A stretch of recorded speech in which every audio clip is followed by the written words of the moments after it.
The joke you said about Radio Voice. Okej, välkomna till kvällens sändning. Idag kommer det bli landskamp här på Behrn Arena i Örebro.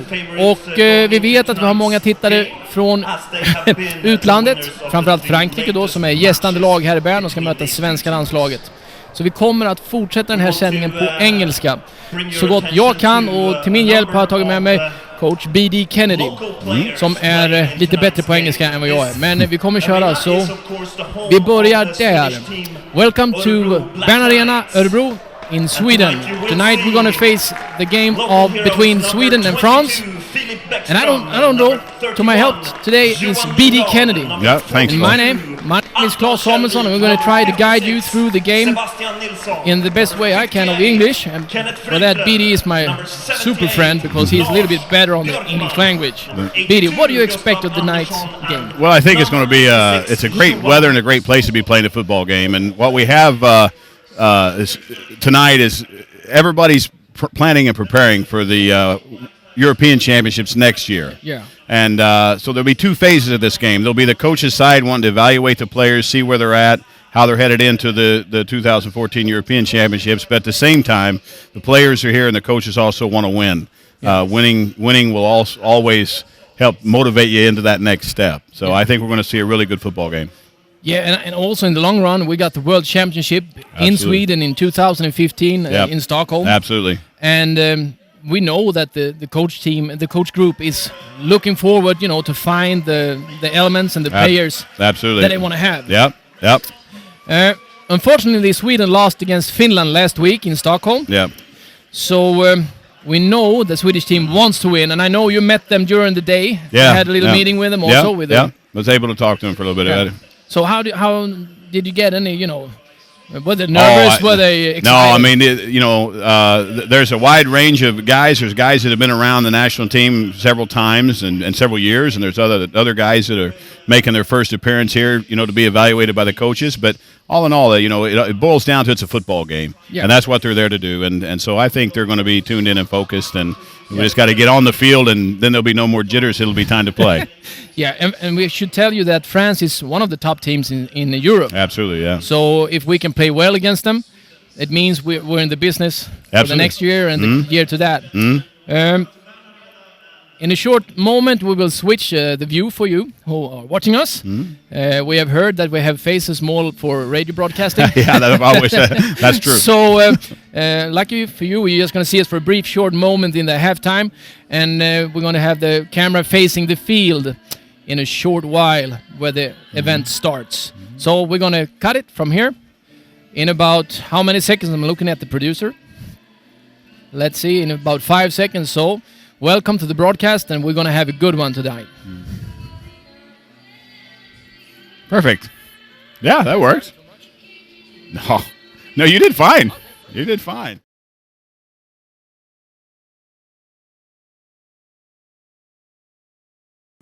Hej,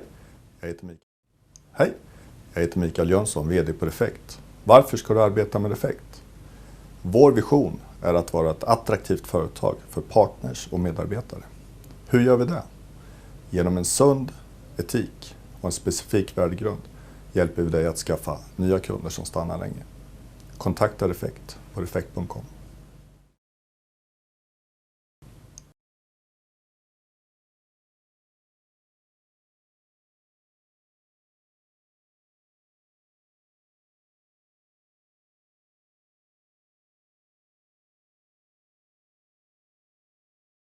French starters.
introduce the two teams for tonight.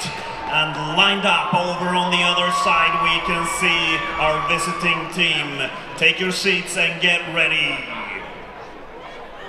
Never give in, except to convictions of honor and good sense. Never yield to force. Never yield to the apparently overwhelming might of the enemy. Never, never, never. Welcome, Team France!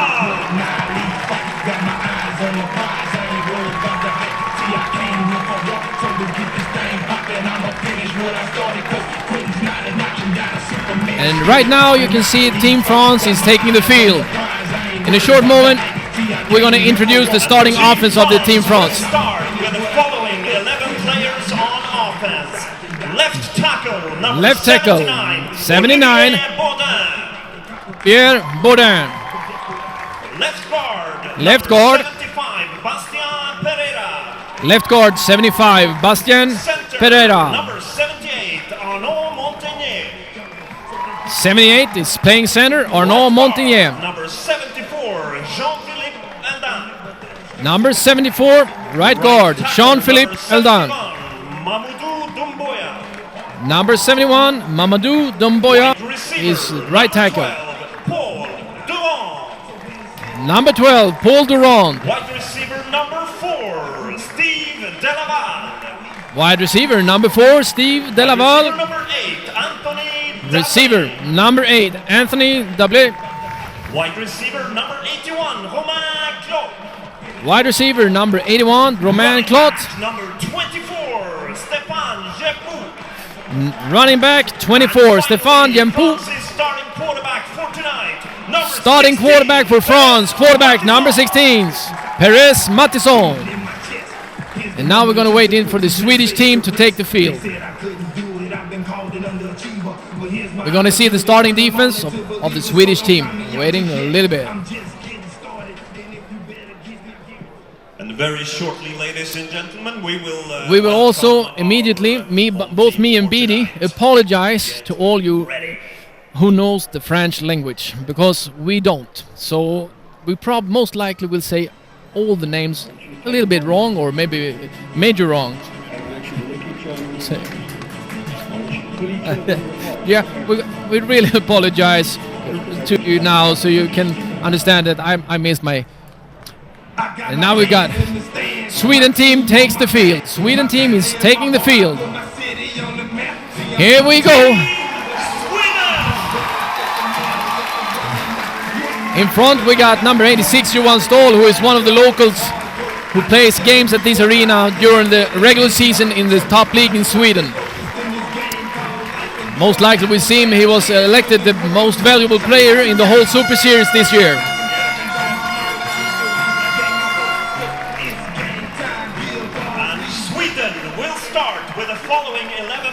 This is the starting defense in Sweden.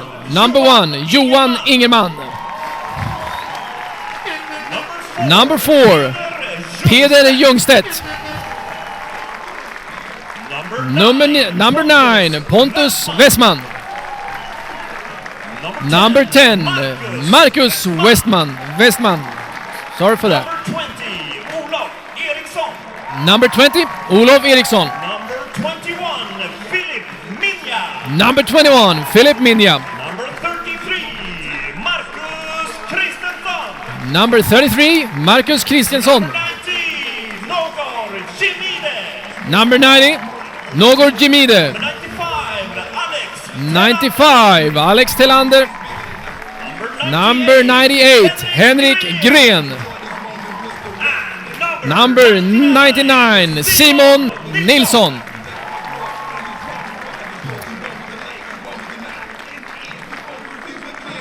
And the coaching staff of Sweden also comes in through the tunnel in a lot of smoke.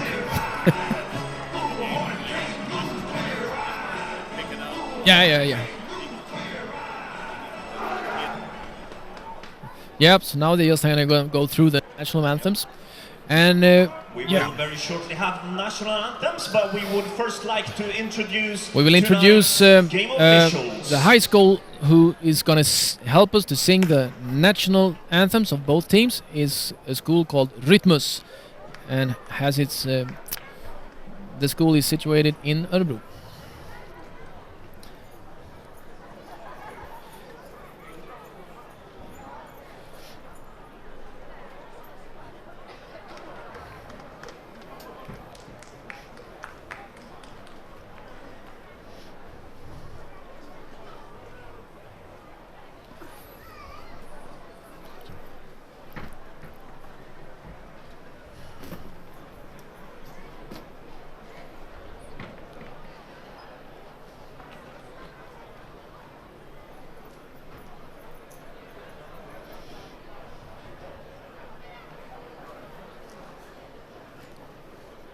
Just waiting for the choir to get set up.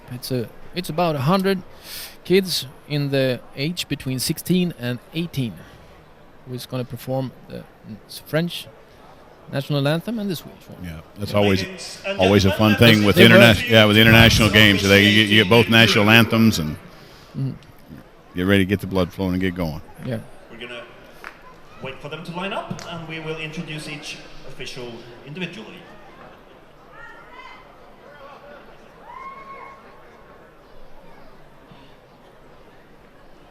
Tonight's referee is Perttu Hautala.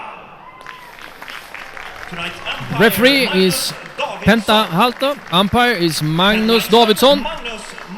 Head linesman Magnus Magnusson. Line judge Hans Gunnarsson. Back judge Claes Leidö. Field judge Joakim Dahlin. Och side judge Björn Svensson. That's the refereeing crew of tonight. Ladies and gentlemen, please rise and turn your attention into the center of the field, where we will have the two national anthems performed by Rytmus Gymnasium.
I have to say, I have a little bit of goosebumps all over me. That's First easy. the French one. And That's easy to get that way. It was a really good job by the choir there. it was really nice working. I know it was kind of funny, you know, because we contacted the choir to say if the school was able to help us with it.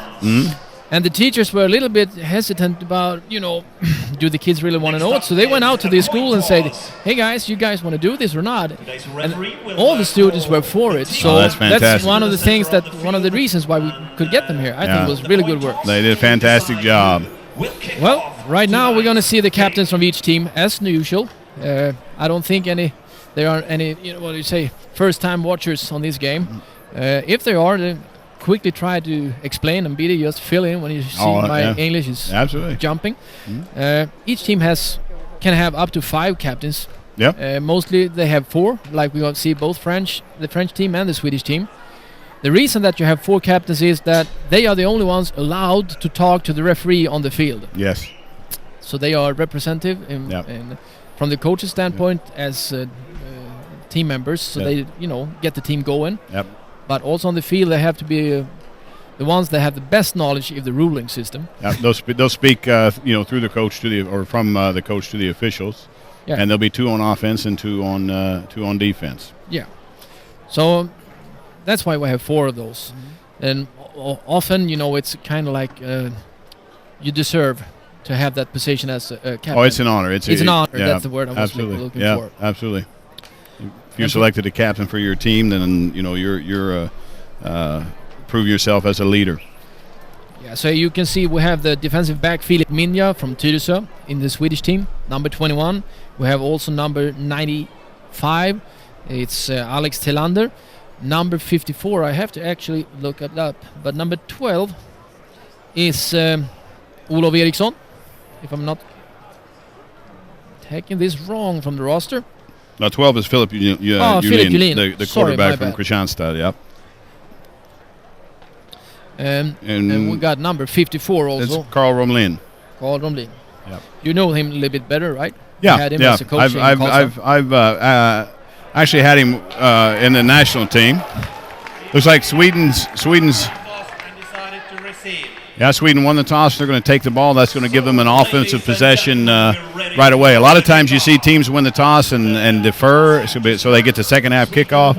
I think it's a good aggressive move by Team Sweden to take the ball on the coin toss. Last week against Finland, they got off to a slow start offensively. They got rolling a little bit later, so this will be a good test to see how we do offensively.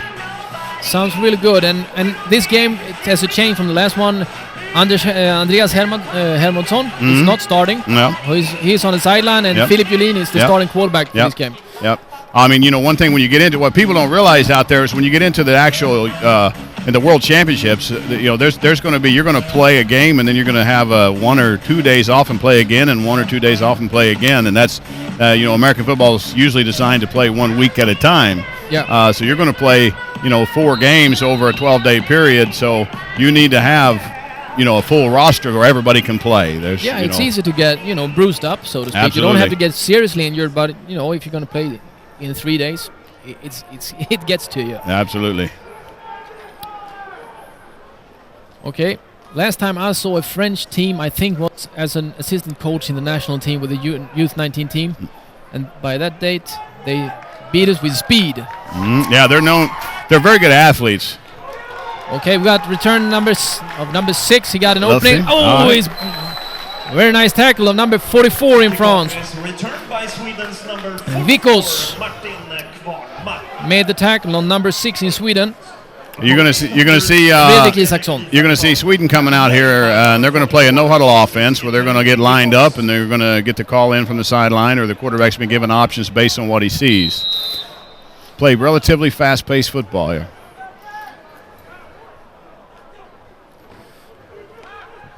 Quick pass out to Fredrik Isaksson. He's always close to a first down. Nice. See what the referee will spot this football. I think it is a first down. Yeah, that's a nice, easy, quick screen out there. France is playing basically a 4-3 cover 2 look. leaving the corners off about 6-7 yards. So they'll take that. That's as good as a dive play. Get 11 yards on a little pass out there. That's nice. It's a nice swing pass. Swing pass out here. Out to number 22 in Sweden, Filip Bäckström. Elected the best running back in the Super Series in Sweden this year. Yeah, had a really good season. Gain of 7 yards on the play. We will have That's a nice start for Sweden there. Two pretty easy passes, good completions. Yeah. Total about 15 yards with a second and medium here, about 4 yards to go. Yeah. 2nd and 4.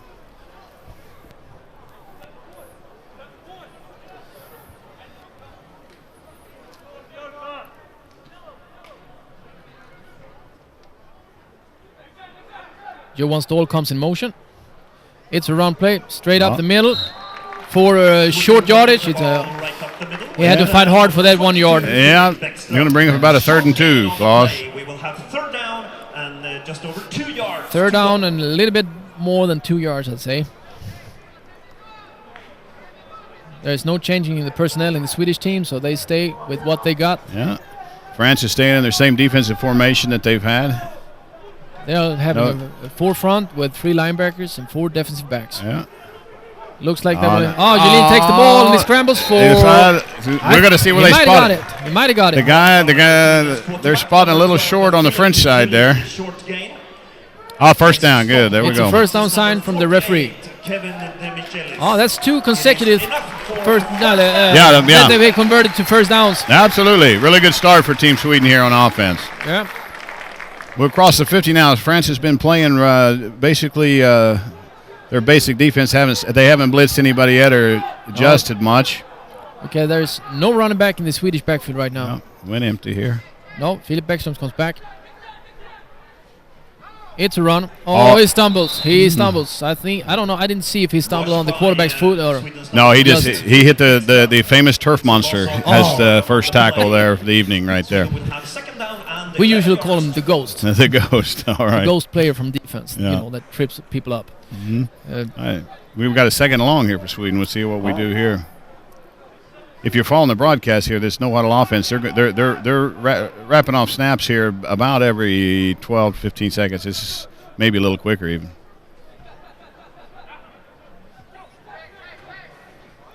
Johan Ståhl gets the ball, and he finds an opening.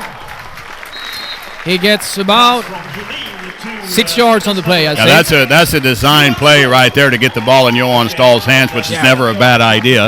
And a nice, easy swing pass out there, and those wideouts on the perimeter did a really good job getting on their men and blocking right there. Yeah, I saw he's wearing his Superman gloves. Yeah. So that means he wants the ball a lot. Yeah. Here we go. This will be interesting. We got a 3rd and 5 here, maybe 6. Yeah, it's a critical down, and but I think you don't want to punt it if you don't get it. Yeah, we also have Ola Kamrin on the sidelines today. That leg is loaded, I'm pretty sure, no matter how old he is. Yeah. Let's see now. We got a quick pass out. Nice. Oh, it's a nice pass to Isaksson. Yeah. No, sorry, number 6 is not Isaksson. Yeah, Fredrik Isaksson. I was right. I was talking about getting confused on my own sentence. I tell you what, right now they're playing us in a cover 4 look. Or, the corners are playing soft out there on the perimeter, and that quick out route right there, comeback route, was really hard to cover. Nobody's getting out underneath the flat, and that was a well thrown ball and well run route. If I'm trying to explain playing soft, is that you give up a lot of yardage. Yeah, the French. You don't want to be too close. You can see their cornerbacks. Yeah, they're lining up here about 7 to 8 yards off. They're not going to backpedal. They're not going to get way out of the way, but they're not going to get beat deep. No. Blitz look for the first time from France here. We got a quick pass out again to Johan Ståhl. Makes a fake. He gets. Yep. It's a nice tackle of number 26 in France. I hope it is. And his name is Ferrier. Number 26, Victor Ferrier. 2nd down and 4 yards. All right, that was the first time we saw a blitz from France. They brought the outside linebacker there. Yeah. Julin got the ball off to Ståhl once again. Now we go empty again. We got like 5 yards on the play anyway, so it was a nice play though. Yep. Ståhl in motion again. Oh, it's a nice fake. Julin got the ball, and it's off. Oh, it takes enough for a first down. He got like 10 yards on that play. That's a great read by Julien and a great job. When they run that play, they're either the quarterback's got a decision there. He can either give the ball to Stahl on the sweep, or he can keep it and run inside like a dive. Inverted veer is the way I first learned that play. I'm sure people got a lot of different names for it, but that's what I call it. That's a good read and a well. You can see on the French team that they are keying on Johan Stahl. Absolutely. That's why Julien got so open. Oh, Julien keeps it and gets away. Oh, nice tech. Well. I think he was down there. Yeah, they're not going to call that a fumble. That was Max Benad there coming off of the block inside there. Yeah, he lost a little bit on that place. We got second and a little bit, 11 yards, I'd say. Right now, Sweden is knocking on the door. You could say. Yeah, we're down here in that red zone that they call it. Anytime you get inside in the 20, the red zone, you're getting closer to score, but that also shortens the field. So those yards are tough to come by anytime. They're really tough to come by down here in the red zone. Swing route to the running back.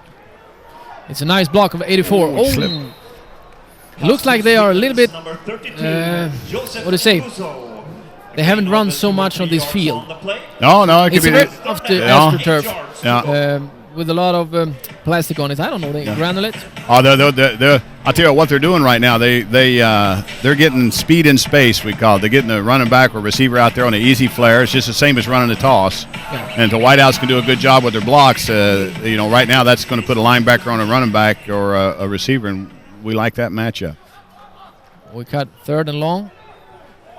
We got a flag on that pass one. Interference there. And I'm not going to be trying to talk like an expert, but that's a pass interference. And I can almost bet some money on it. Absolutely. If you see the setup on that play, the Swedes ran down the field getting the quick stock blocks and dumping the little flare pass out there. And on that play, everything looked like that, but the receivers hit a little skinny post inside there, and there was a spot, and Julien put it in there, and it was close, almost caught. Yeah.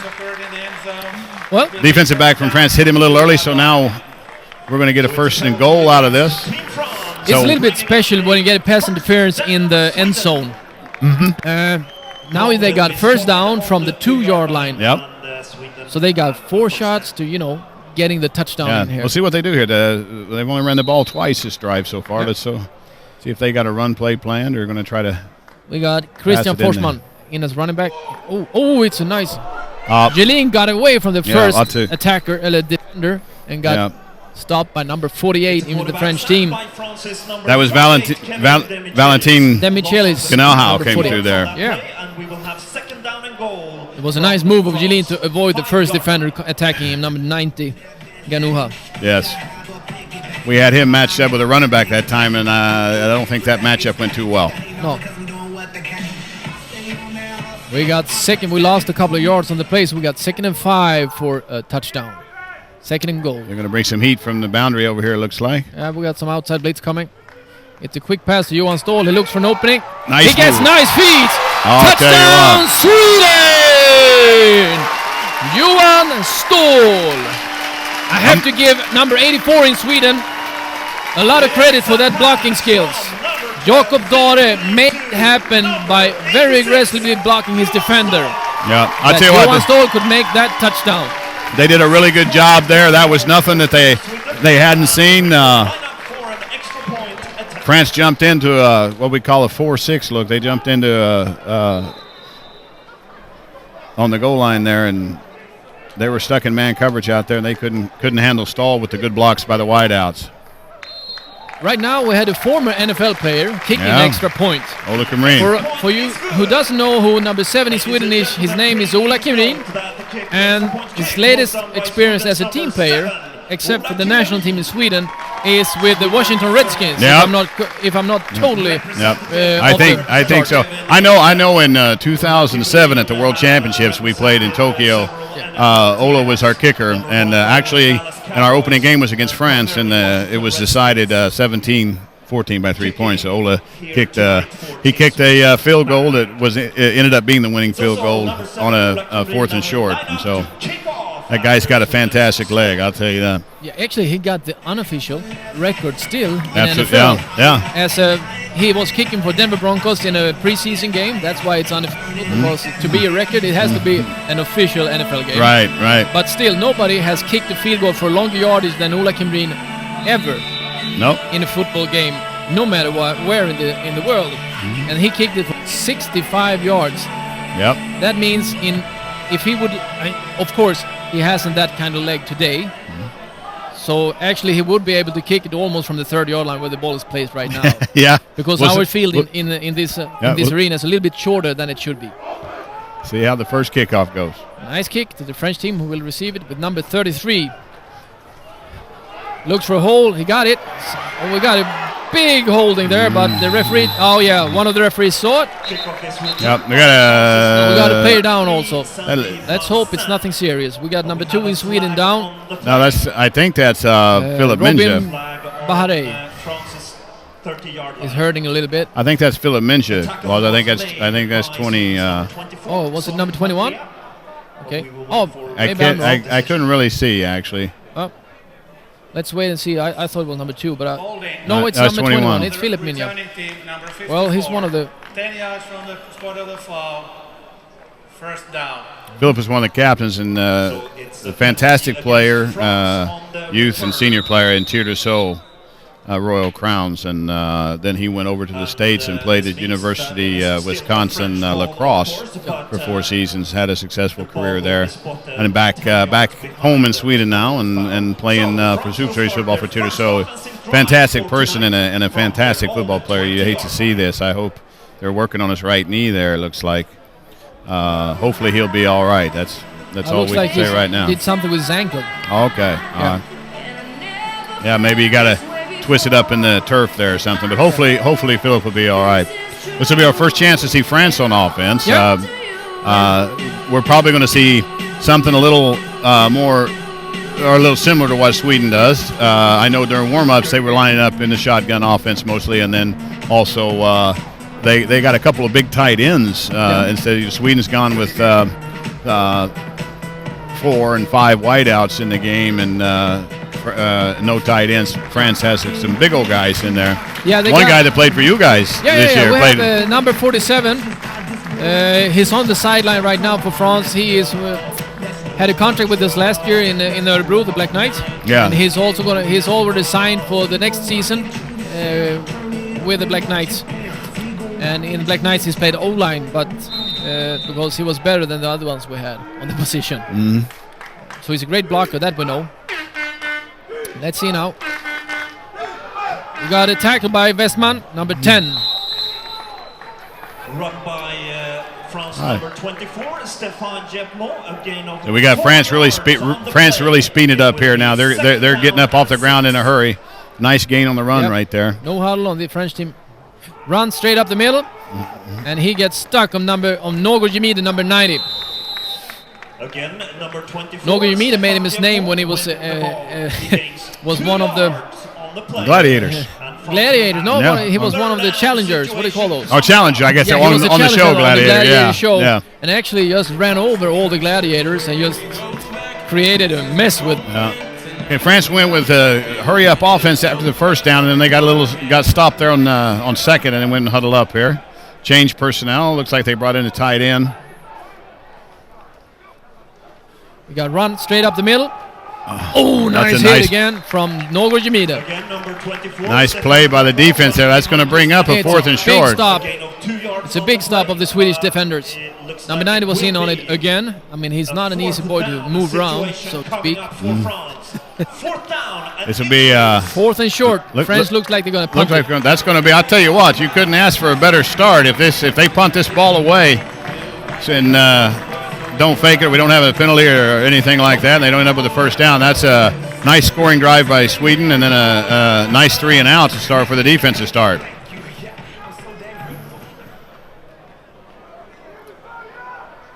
Okay, we got Johan Ståhl back as a returnman for Sweden. It's a low snap. Oh, that's going to give us some good field position right there. The ball's going out of bounds at the Swedish 45-yard line. Well, either they chose to not kick to Ståhl. That's why they kicked it to the side. I think actually that one that's a little too good a field position to kick away from a guy. I think But since Cesar Hebel knows what Johan Ståhl does on his Absolutely, returns, yeah. he's probably told the French players that, keep the ball away from him. I would kick it away from him too. I would just kick it a little further away from him. Yeah, I know. Let's say it's a little mix of it both. Yeah, we got a no back set by Sweden here. Yep. Filip Bäckström moves into the backfield again. Run, Filip Bäckström with the ball. It's a nice. He got the outside. He got the sideline. A nice job up there by the left side of the offensive line. Yeah, they did a really good job getting the edge there. And Philip getting around the outside there, picking up a first down on the first play.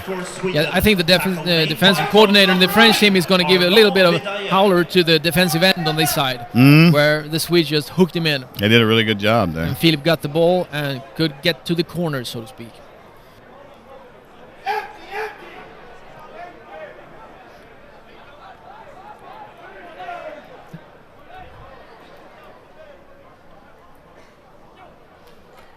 Pass play.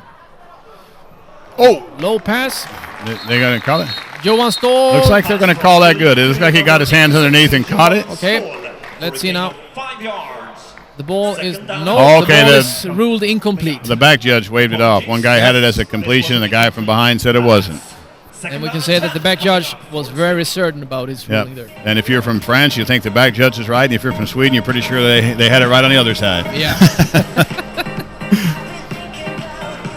What we're seeing right here now, every time, now we got a back of the back. When we're going empty. Second down and 10, so we got 10 yards to go to get the new first down. Yeah. When they're going empty, France is staying with a 4-man rush with a 1 linebacker in the middle and covering. Now we're going to get a delay of game here. Yeah. We got 25 seconds to start the game and start the play. And Team Sweden, number 12. this is what the rule that flag means. We took a little bit too much time Penalty against Sweden for delay of on our game. offense to get the play started. As you probably know, Let's make a correction. It's kind of tough to play with the no-huddle offense if you don't have a lot of practices. Yeah. And we both know that the national team in Sweden don't have the finance to really, have long camps that you kind of need to get the no-huddle offense in. No, that's true. But I think at the same time, though, you'll see a lot of the teams will have a run that in the Super Series. But then also, in any time set in your offensive football, you're going to have what we used to call a clutch or 2-minute offense where you have to run no huddle. Yeah. And there's a lot of different paces you see. France, when they went no huddle, they were boom, boom, get the play over with, get the other one in. Sweden comes out, they get lined up. They take a look at how France is lined up. There's some communication that goes, and then they run the play. So it's no huddle, but it's not hurry up. No, okay. Now I understand. Mm-hmm. Yeah, thank you.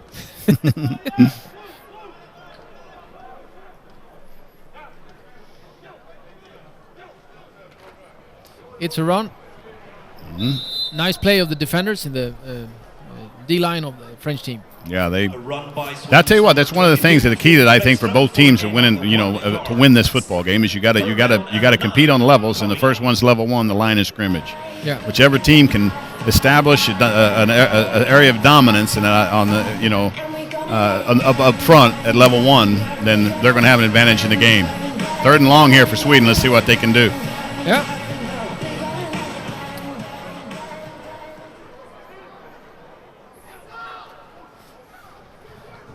It's a pass. Oh, nice, it's a nice pass. nice. And it's ruled good. It's going to be... It's complete. First down. Yeah, it's a first down. Not with a lot of yards, but with 2 yards extra. Yeah, that play right there is designed to get the first down. Run the route to the yardage you need, turn around, throw it back. There's nobody there.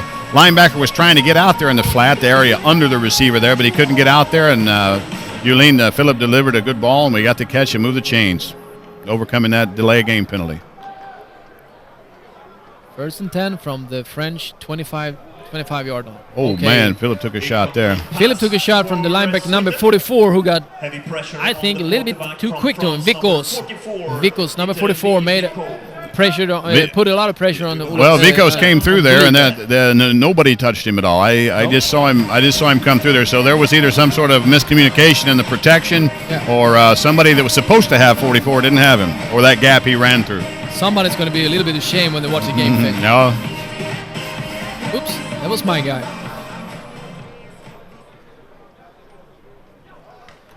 Got some kind of line stunts. Oh, nice run, straight up.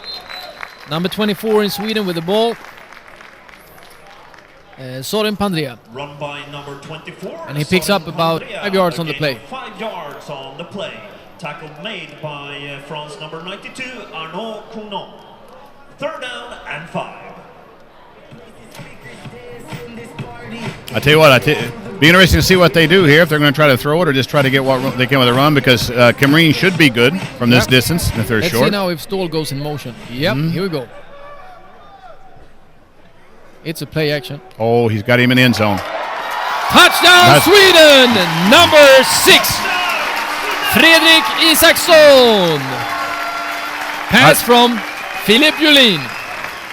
I tell you what, that was a nice little play. It looked like they were going to try to dump it in the flare out this side, and then I didn't get the exact look that France has shown a new defensive look here, these two plays, and then somebody came off the edge and Philip turned around and they made a great, Isaacson made a great move opening the end zone. That's, that's making something that looked like it was going to be bad turn out to something really good. That's an important big play.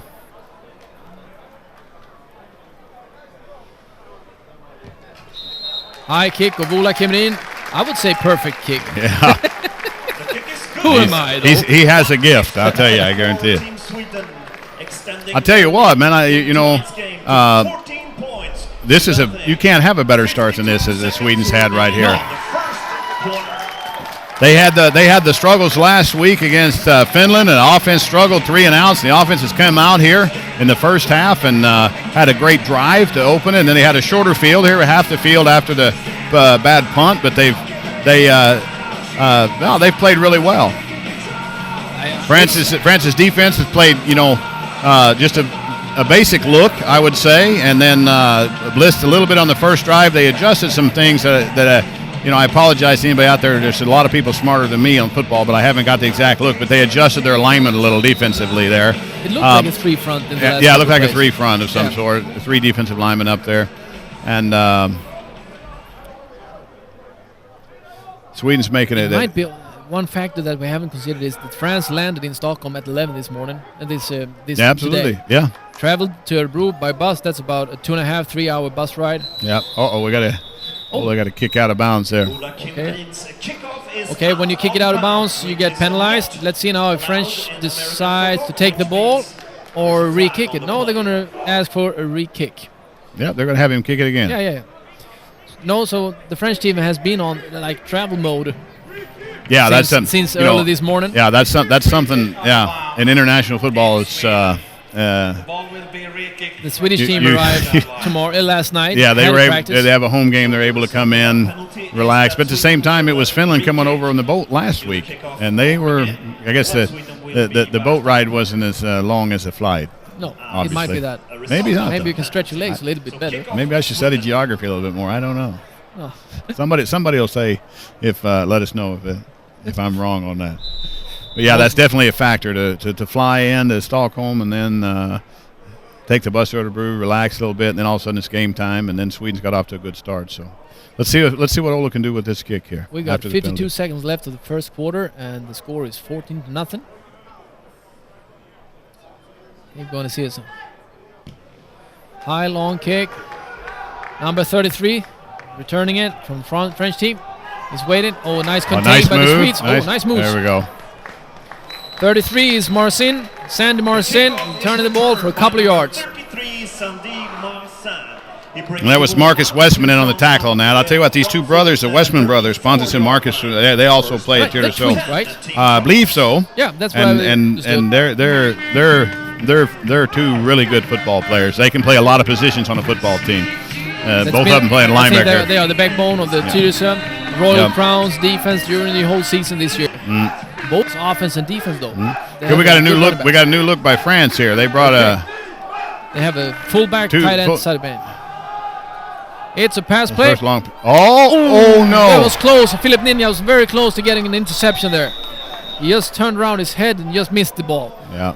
Nice catch. That was number. I tell you what, that was number 4. Well executed play by France. Yeah, Steve Delaval in France got that football. It was a long pass for about 30 yards. Almost. First down and 10 from the Swedish 32nd line. They got 3 offensive linemen over on this side. We got And a sweep. They're going unbalanced, and they're running back away from the unbalanced side. Nice run.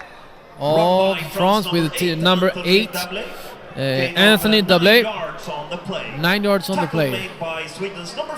Well, they have really, shaken the play a little bit, I think. Oh, they've gone here with bigger, they got their tight end in, and they're playing with. Well, now they've gone and brought in an extra receiver, so their basic spread look, 4 wide look here, but they. Oh, that's going to be the first quarter, isn't it? Yeah, first quarter is end of the first quarter. We're just going to switch side with no other break.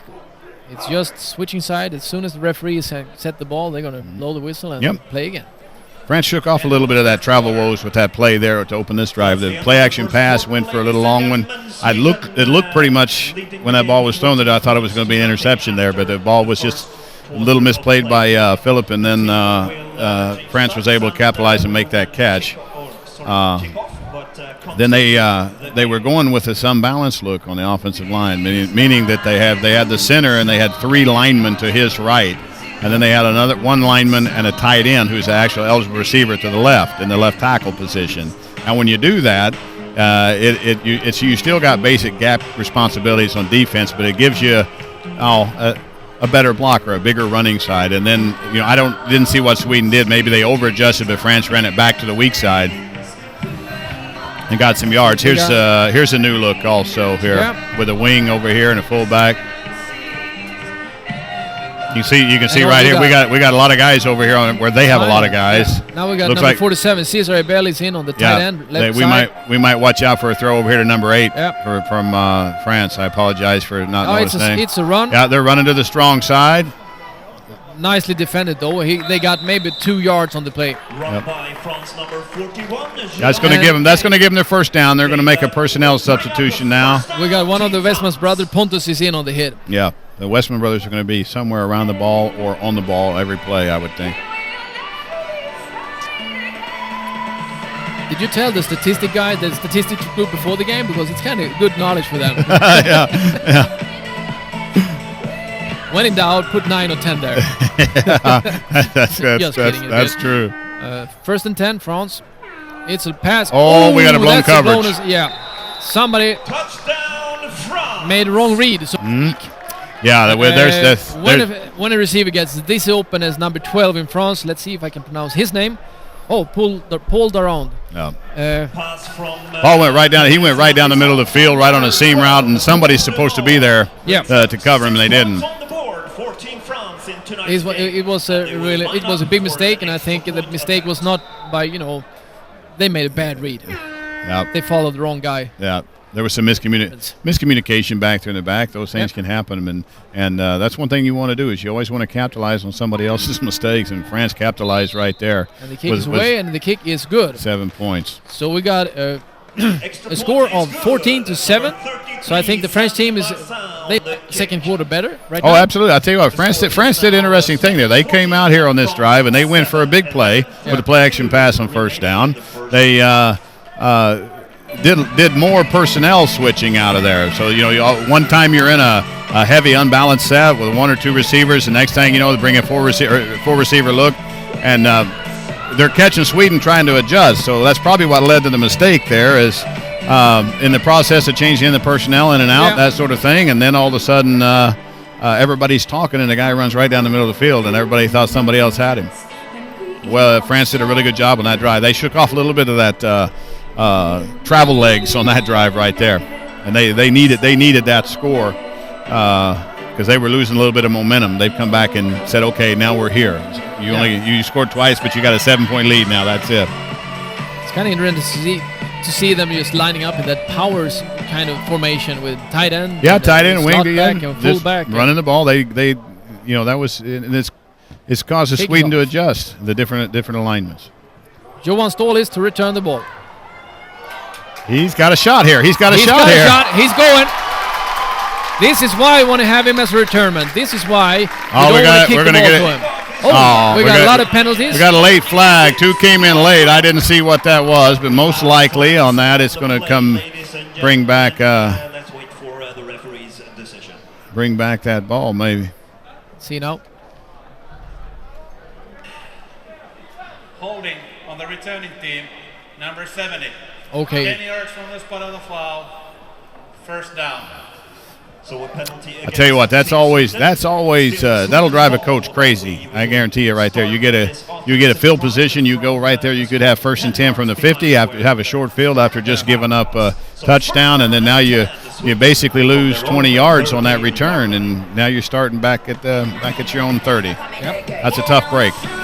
We got a first down and 10 of the Swedish 30-yard line. Yeah, they've adjusted. They got 3 down linemen now. They've gone to.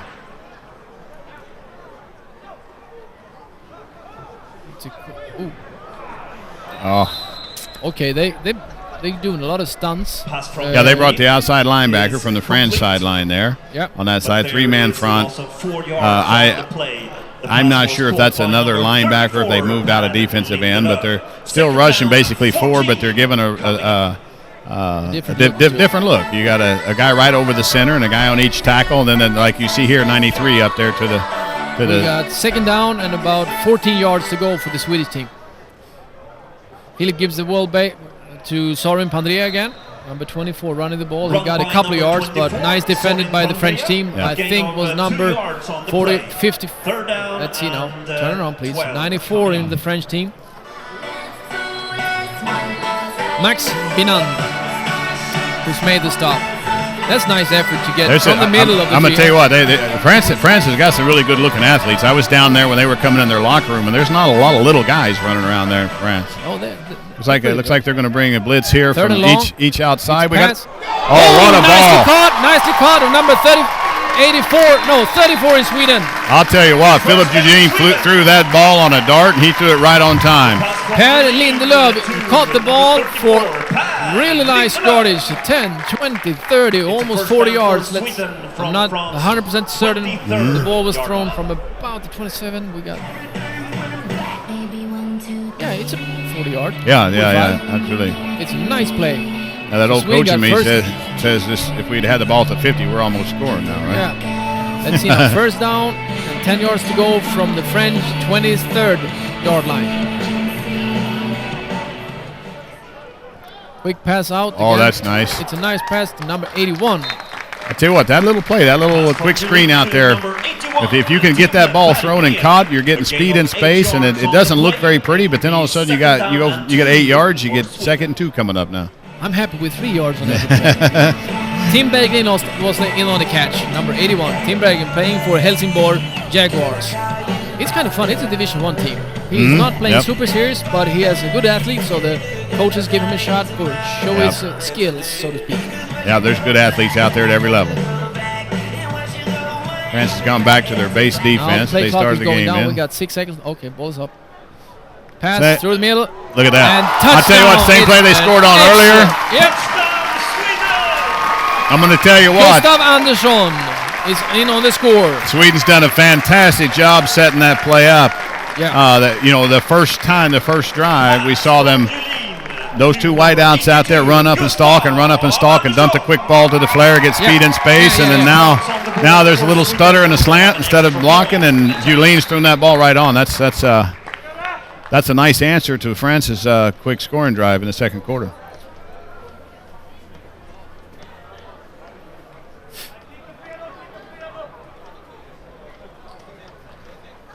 Ooh. Oh boy, there's somebody came through. Yeah, number 33 in France was very close. But the kick is good, so we got the score is 21 for Sweden and 7 from 7 in France. And Sweden is leading the game 21 points to 7. I tell you what, that was this is an interesting part of the game right now because Sweden got off to the fantastic start, 2 touchdowns, 14-0 lead. Yeah. Then France came at the end of the 1st quarter, and then the start of the 2nd quarter, like, hey, we're here now. Yeah. We're back in this game, and then the Sweden, we get the kickoff return back to the 50, brought back to the penalty. Then all of a sudden, bam, bam. Next thing you know, Sweden's answered with another touchdown. So I think Sweden's got a good lead right now, but I'm going to tell you, I have a feeling this is far from over. I think it's going to be a lot of scores. It's going to be a high-scoring game. It'll be interesting to watch France on offense here. Like I said, they came in lots of different formations, lots of different things to give to the Swedish defense, and it worked that last drive for them. So we'll see what happens here. See now, Ola Kamrin ready for the kickoff. Kicks it straight down the middle. Gonna be returned. Oh, the ball is blocked. Live ball right there. Live Oh, ball. it's still loose. Oh, no. Okay. Oh, he got it. He got a helping friend. Yep.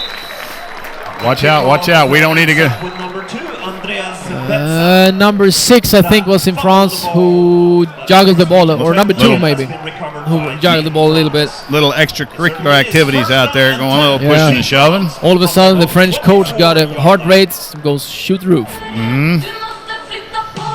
To say is, on a kickoff, the ball is live. That means Sweden can get the ball. Absolutely. As long as it's 10 yards. Yep.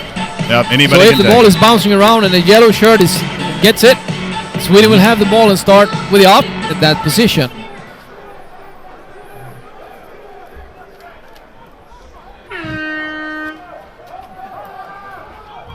Oh, quick pass there by quick France. pass. They tried the little slant with a wheel route down here.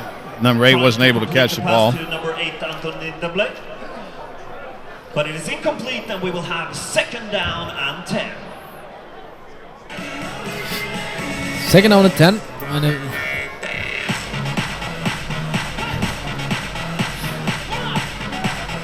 Let's see now. French looks where they're gonna pass the ball. You got your boy Cesar's down here tied in at the bottom. It's a run straight up the middle. The Swedish defense. He fights good for those yards. Yep. He fights good. The French running back. It's a little bit of tension down there. It's a run by Team France, right up the middle, a gain of 3, maybe 4 yards. There's some good battles going down there in the trenches right now, and right now it looks like Sweden's got a little bit of advantage on this drive. Yeah, nobody wanted to step back. No. Not yet. When they get a little bit tired, you don't give that little extra. No. But right now they're fresh. They're fresh. They want to also for the coaches, Absolutely. of course. This is how it should be. On D-line now, we got one of the veterans in the Swedish team, number 98, Henrik Gren. He's an old-timer, so to be honest, but a good one. Quick pass, nice move of the French receiver. Number 12 gets the ball and takes the ball about 20 yards down the field. Number 12. Nice little just sit right He's there. the best receiver right now. So far in the game, number 12 in France has been the... Yeah, he ran a good route. They threw that ball quick, and he caught it. It looked like we should have been tackled, maybe a little short. We missed the tackle there. Yeah. He made able a to nice pick up the spin move first to down. get loose and get down the field. So we got first down, almost on midfield. So the French team is on their own 45-yard line. Pass play. Quick. I'll tell you that what. was close. Philip Minya was we got almost a late flag down here over let's here. see. Philip took that one off his face mask. He'd like to have that back in his hands, but he's around that ball. He's going to get one sooner or later. Yeah, it's been there twice now. I didn't see what this could be here. It might be against the defense when it's that lining late. up in the neutral zone, possibly. Might be. I'm not sure. Oh, that would have came early.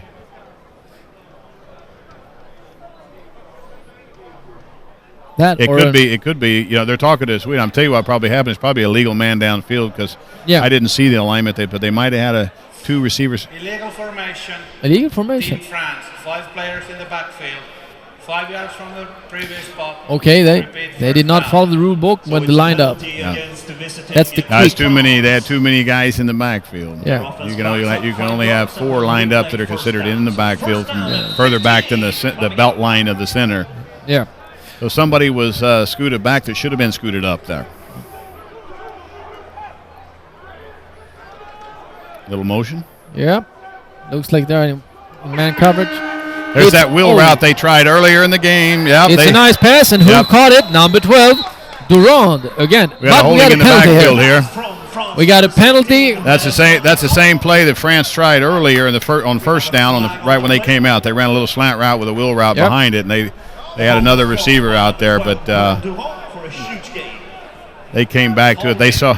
Ooh. Yep. We got a holding of one of the offensive linemen in France. Takes the back 10 yards from the spot of the foul, so that means they're going to have penalty for Team France on that first and about 25 yards to go. Yeah, we would call this back. They got first and forever right now. But at the same time, that play is open. The Swedish defenders were not there. Yeah, they saw that. Yeah, I'm sure the French coaches saw that the last time they ran out in the open, and they're going to come back to that again. It's a pass. It's a quick pass to Duran again. Yeah. I mean, same little quick little hitch there. Yeah. It's Catch the ball, run a quick route and throw. And for 8 yards, about 8 yards. So that's a nice pass play. It's quick. It's fast. Yeah. They went from first and forever to second and real long now. Yeah. Though, So now they got second and 20. Yep. I think. But one thing is for sure, they want to give the ball to number 12 in front. Yeah. Right now, He's all a the good passes is coming to him. Yeah, they're back to empty now. The down and distance is putting them in all into their pass game. We'll see what they got here. Sweden doesn't change that much from the defense. They still have a forefront. It's a quick pass in the middle. Oh, poorly tackled. They need to wrap up. Yep. Now we got a first down. And Philip Minya is trying to rip the ball loose. Nice play of number 4 in France. Yep. Steve Delaval. That's a fantastic job by France getting out of that first and forever situation, and then that's the second time on this drive that we've seen a play that looked like it should have been stopped, and then the guy slipping off the tackle. Somebody went in. They tried to power knock him. I'm not sure who that was. Okay.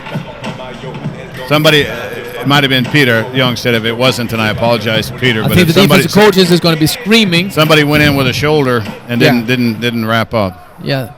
It's a run straight up. Nicely played by the defensive linemen. Yep. I think it's number 70 who's in on the hit from the Swedish team. A gain of 4 yards on the play. Marco Göding. Second down and 6 coming up from Sweden's 16-yard line. No, the fundamental hitting is just wrap him up. Yeah, that's a key. Yeah, it doesn't have to be beautiful. Yeah. You just need to get a hold of him. Yep. You know, make the wait for tackle. friends. Football's really not a complicated game. You break a tackle or make a tackle. It's a quick run. Little Straight up the middle again. There, yeah.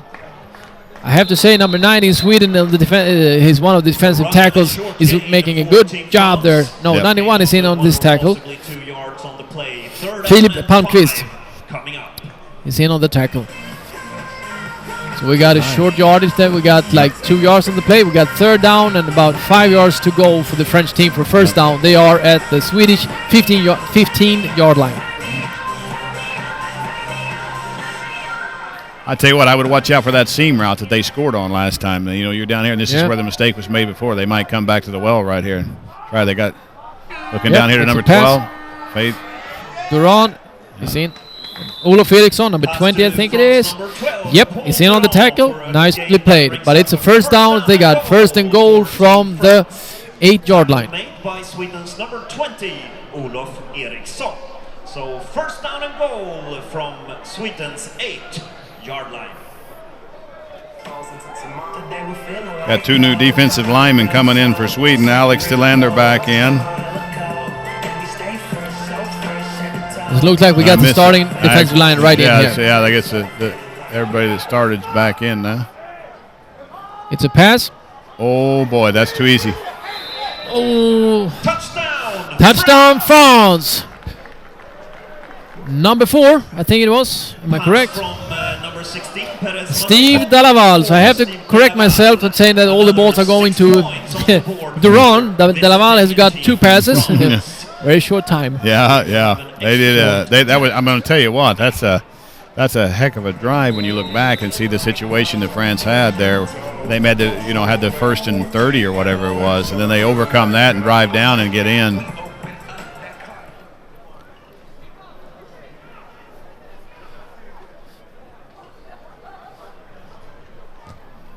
The Swedes get good pressure, but not enough to get in the way of the kick. Yeah. So the score is 21. Good. 1 more point for Team France.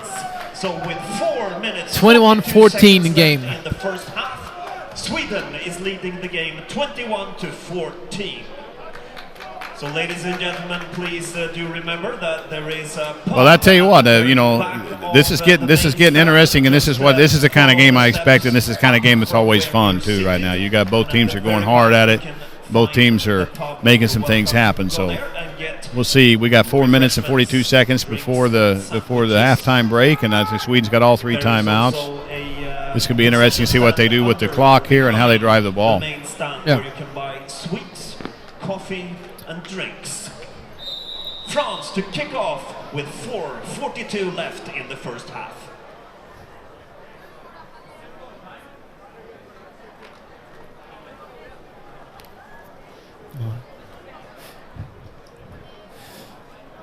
French is ready to kick off again. We got Johan Ståhl and number 30. Is it 31? 32. Johan Ståhl with the ball. He wants that side. Oh, he got a block. Oh, he slips when he tries to cut back. Kickoff is returned. But he gets the ball back up to the 29, which is a good field position. It's a nice place to start. I've seen worse. Correction 20. There are worse, that's for sure. Sweden will have first down and 10. All right, we'll see what's... France isn't really lying. I mean, okay, they haven't blown the ball ready for play. Now here we go. Sweden's lined up and ready. Yep, first down from France the back to first the 29 defense yards. they started in. It's a quick pass. Oh, ball is ruled incomplete as a forward pass. If the ball is thrown backwards, it's a live ball. It's absolutely a live ball. That means that the French can pick it up and run it for a touchdown. Yes. Which they would have done if the referees hadn't blown the whistle. Yeah. Absolutely. If that wasn't, that had been lateral, that would have been bad news for Sweden. So we got second down coming up.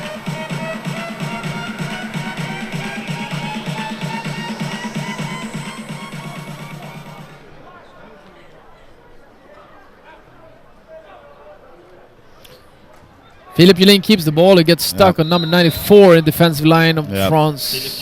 There's a little too much penetration on that play from the beginning there. Yeah, it looks a little bit. Team France won that battle up front. Just over 10 yards to go for Sweden. All right. Sweden hadn't had a punt all night, so this will be the first time they don't pick up the first down here that they'll probably have to punt the ball. Third and long.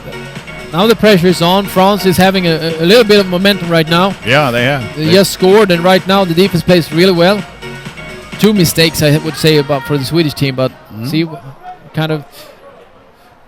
Ooh, that was close. So close. I think there was some kind of miscommunication between the quarterback and the receiver because he was on a different planet, to be honest. Yeah. It looked like Julien was throwing that ball to... where he thought the receiver was supposed to be, and the receiver was running to where he thought he was supposed to go. Yeah, that's the first time. That's the first stop of the night for the French defense, and they're going to gain a lot of momentum off of that. First 3 and out for Sweden this game.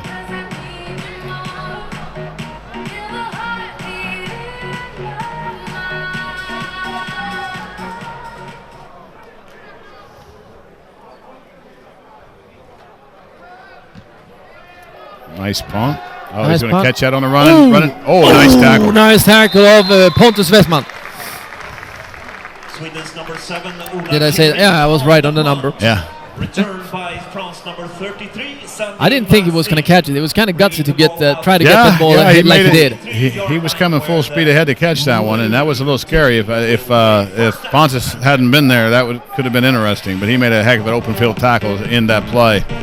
France has got a short field. They got 45, they got great position on the field. 55 yards to go here. See what they come out with.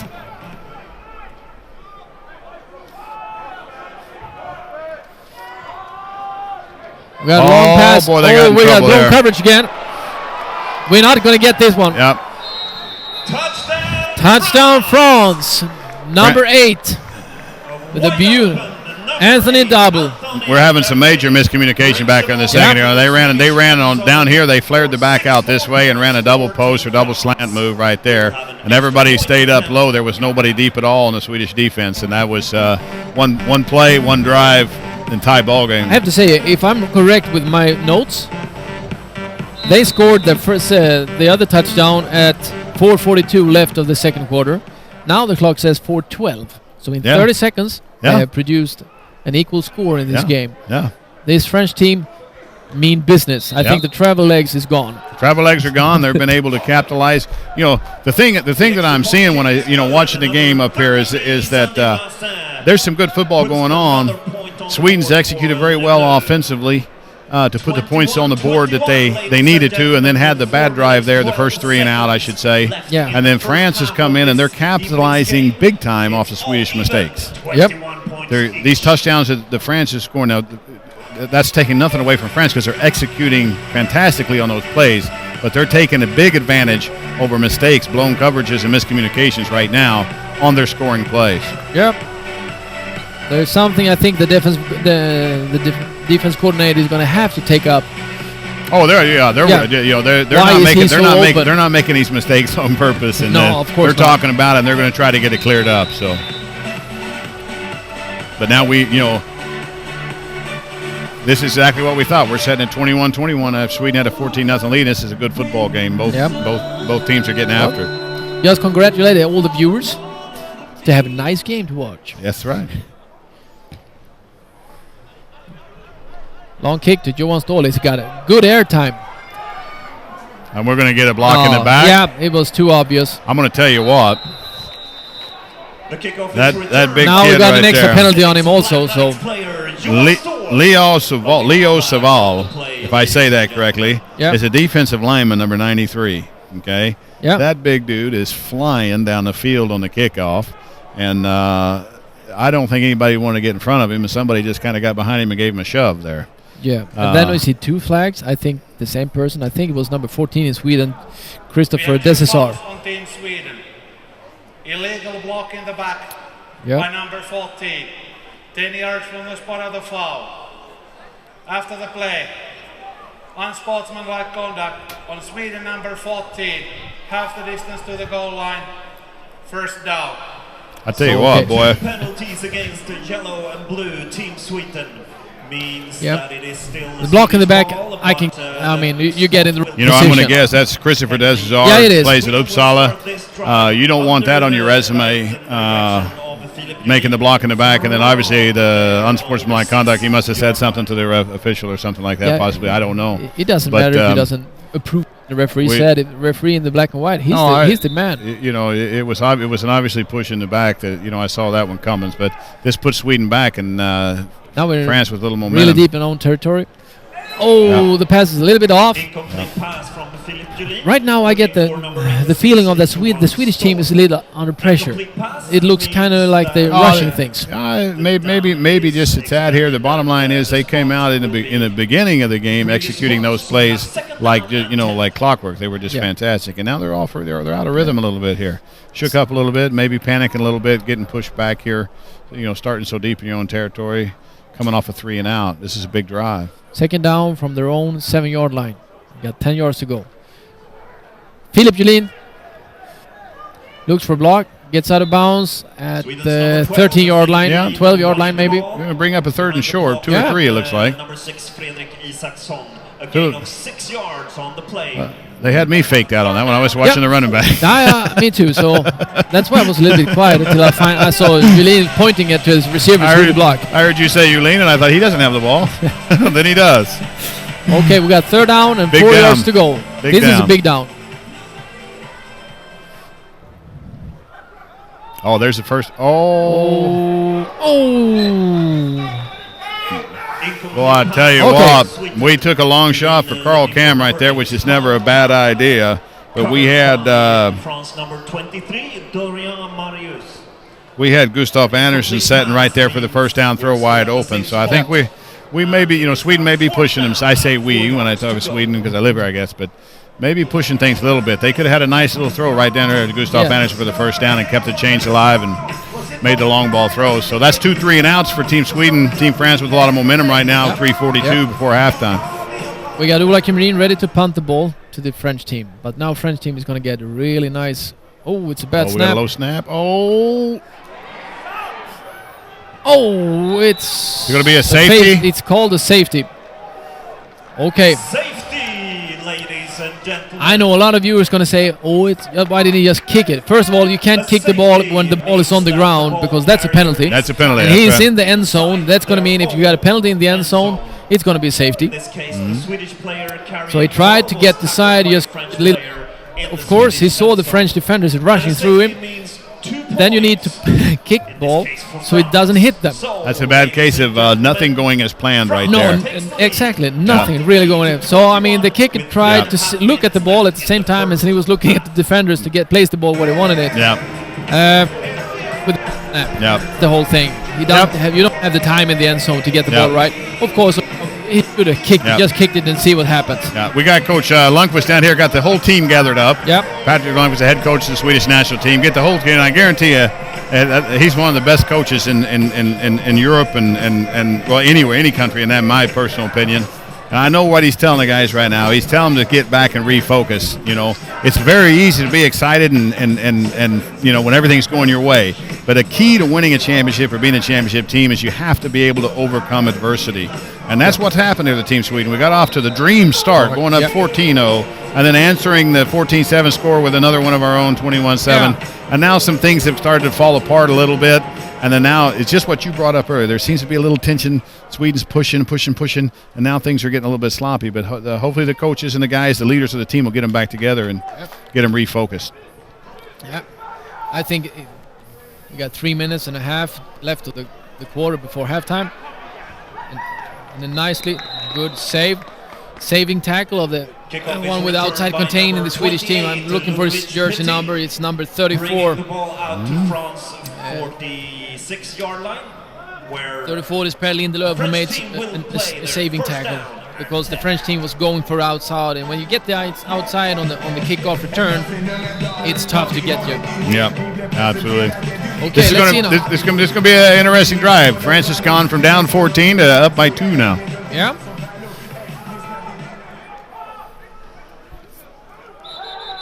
Looks like somebody took off a little early on the French side there.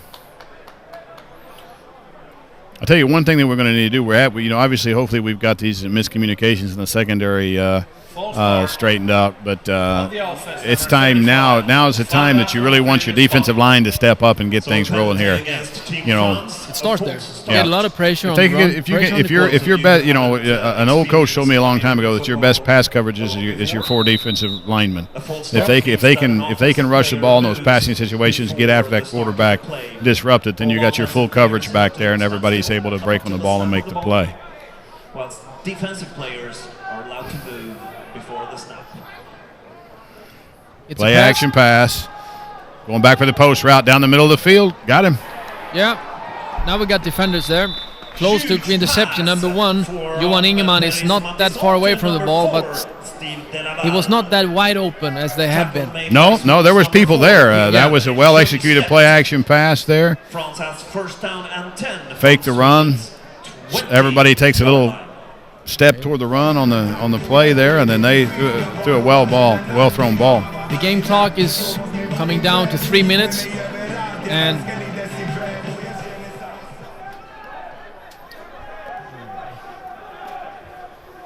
we got timeout by France here. They got a little miscommunication. They lined up in no backs, and then they were looking around a little bit, not sure what to do. Timeout.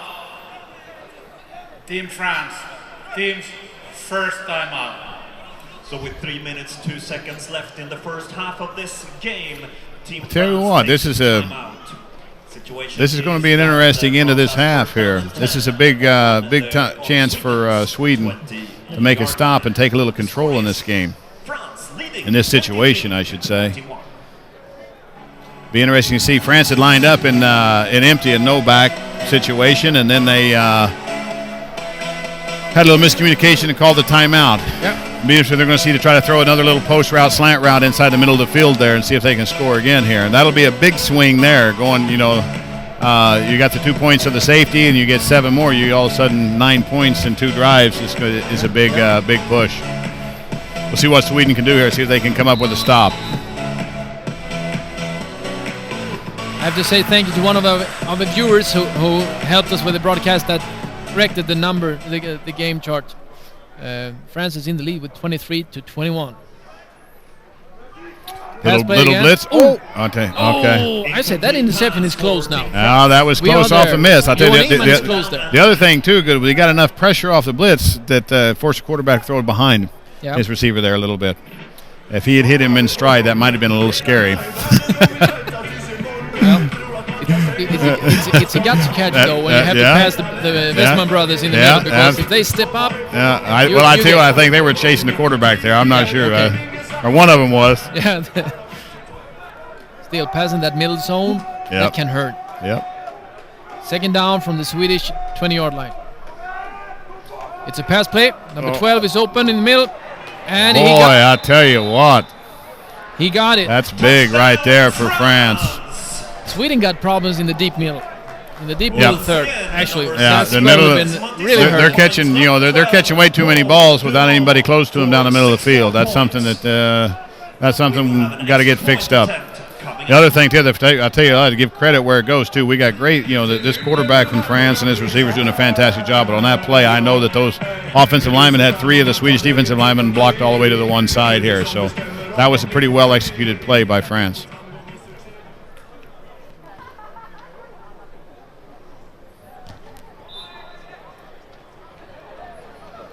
Well, the kick is good. Number 33 in France. It happened. Sandy Marcin. The extra point is good. Ladies and gentlemen, France turning this game around very efficiently. Now France is in the lead with 32-21. Yep, they all credit to France. They've done a fantastic job capitalizing off mistakes, executing their offense, and then the defense came out with 2 3 and outs right away there, didn't it? And I think it started when they had like second and forever. They overcame that situation. And when they had really some bad penalties against themselves, but they just came out of that, and after that, I think the game has been really going their way. Yep. Okay, so Sweden just need to relax, fun. I think a little bit more. Yeah, I'll tell you, they're coming off. This will be a big drive here for them. Probably most likely the last time they'll touch the ball the first half. They went from up 14 to down by 9 now, so we'll see what they can do with this drive. Yeah. They need to have a good one because France is going to have receive the ball the second half. So, it's going to be an important drive for Sweden here. Oh, Johan Stahl might start it off on his own here. We just missed one guy. Yeah, there was. Johan was waiting for the block, but did not get it. So number 23 in France made a nice tackle. Dorian Marius. 2 Swedes blocked 1 French guy and left the other Frenchman there to make the play. So now we got 2 minutes and 50 seconds about. The clock on the arena is not that good, so right now I think that's a new number. I don't know if that number is in Swedish or French. But let's say it's like 2:72 left of the clock. So 2:50 something left. Yeah. And the clock. Philippe Julin spins around, quick pass to Kolkam, number 8. He runs out of bounds to stop the clock and pass from Philippe Julin. Going to pick up 4 or 5 there. It looks like maybe a little more. All right at 5. Nice pivot there of Philippe Julin. And 7. They did a good. That's how they started the game. Throwing that quick screen out there, getting getting a little yards there. They didn't get as much as I thought they did there. I guess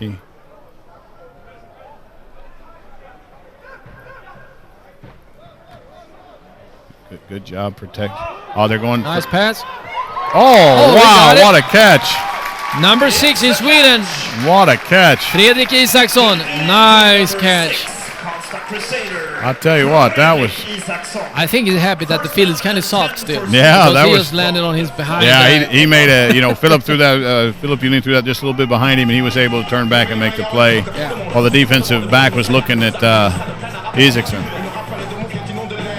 We got empty again anyway on alignment. See if we're going to stay empty. French is trying to get. They're bringing forward. There's our seam route right down the middle. No! Number 82, Gustav Andersson just dropped it. Incomplete pass for Sweden. We had, I'll tell you what, on that empty formation, we had Gustav Andersson ended up on who is a linebacker number 42. Big old. That's a nice matchup. That's a nice matchup. It's Amel Hidazan is. Sorry, I didn't catch that. I apologize to Amel here. I can't say his name right. Hidazan, I think is. But that was a matchup you wanted, and boy, we had that one and didn't capitalize on that mistake. I think he was trying to figure out how to celebrate. Got the screen set up here. Got some open field. Philippe Julin gets a little bit. Philippe Julin is getting a lot of pressure in his face. So I think. Yeah, that was a setup design play. That was a setup screen. I think somebody didn't hold their block long enough. French came in there hard, but I'll tell you what, if we'd have caught that one, there was some big Swedes and some open grass. Okay, now it's time to really face the fear because now we got 3rd and 10. Yeah, we got 3rd and 10. They're still right at 2 minute mark. Yeah. Because I think we of course, we can kick behind by 2 scores, so we have a first down here and get a touchdown. Yep. We do not want to have France with the ball. There's that Yeah, there too. That's a nice pass. play. Nice move on it. Oh, Fredrik Isaksson. Yeah, Nice he's going to give us 4 more. First That's downs. a big play right there. I'm going to tell you what. That's great. That's great execution and moving them chains, and that's it. That's a big down to overcome here now. Nicely played. First down and 10, Sweden. I think Gustav Andersson is willing to pay some extra cash to get another shot at that pass again. Absolutely, yeah. He didn't drop that ball on purpose, so so that happens in football. It happens. I know he sure wanted to catch that one. All right, 4 new downs, just under a minute. I think Sweden still has all 3 timeouts left. No, I haven't booked anything up. Quick pass out again to Isaksson. Runs out of bounds. Stop the clock. When the clock below under 2 minutes, the ruling changes. Yeah. So to get the ball to stop, you have to have a first down or run out of bounds. Yes, exactly. And if a drop pass will also stop the clock in an efficient way. Yep. We don't have to drop balls. No. You want to catch a ball, get the first down or out of bounds. Yep. Now the clock will start again when the ball snaps, so you got time to call your play. It's a delay game. I think it's a fake. It's a fake. Oh, he's got it open. Touchdown, Sweden! Touchdown. It was a designed delay pass play. No. I did not catch. I think it was Johan Ståhl jumping as a little man in the screen pass on the side of the field. There was, I saw a little pressure from the left side. Yep. Fredrik Isaksson with a touchdown. 1 minute and 32 seconds left of the first half. Sorry.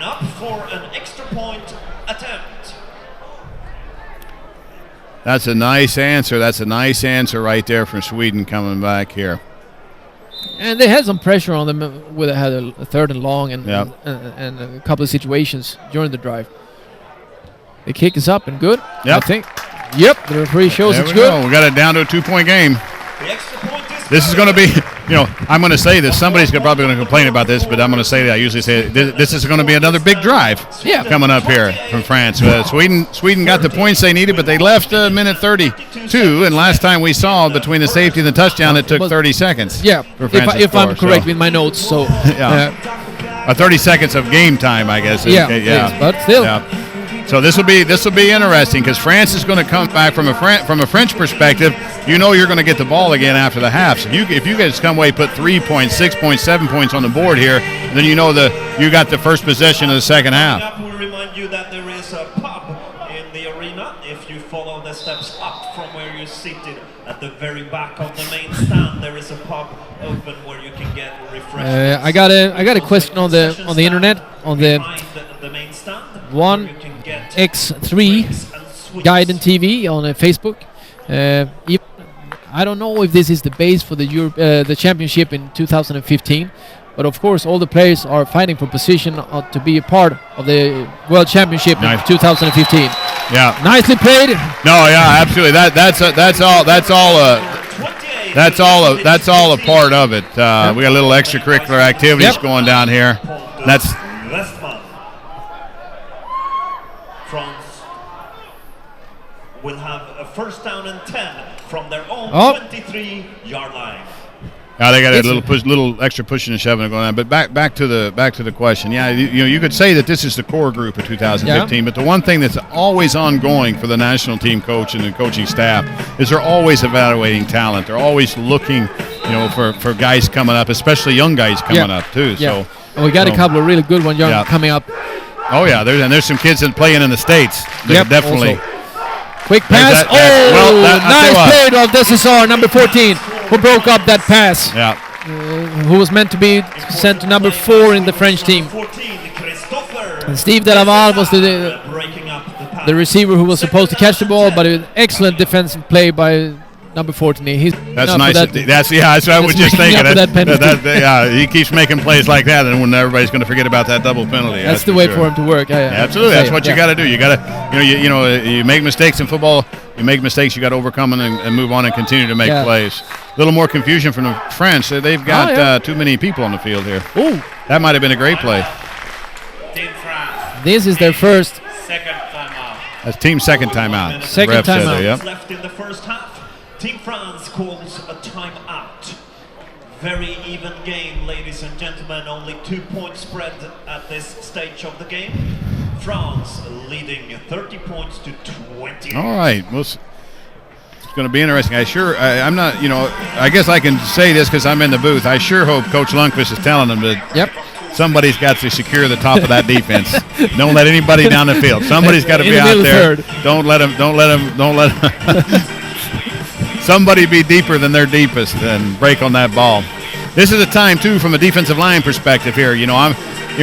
France they're a long ways off. They're going to need to throw the ball. They can throw a draw in there or a screen in there. But right now, as a defensive lineman, boy, you can put that weight on the front hand and you can come off that ball and go after that quarterback. They're coming out here with no back, actually, trips down here to the boundary. They're looking for it in the middle again. They're finding good tackle. Nice hit. Nice hit, nice tackle. But they picked up a big chunk of yardage right there. Still over a minute 22 left.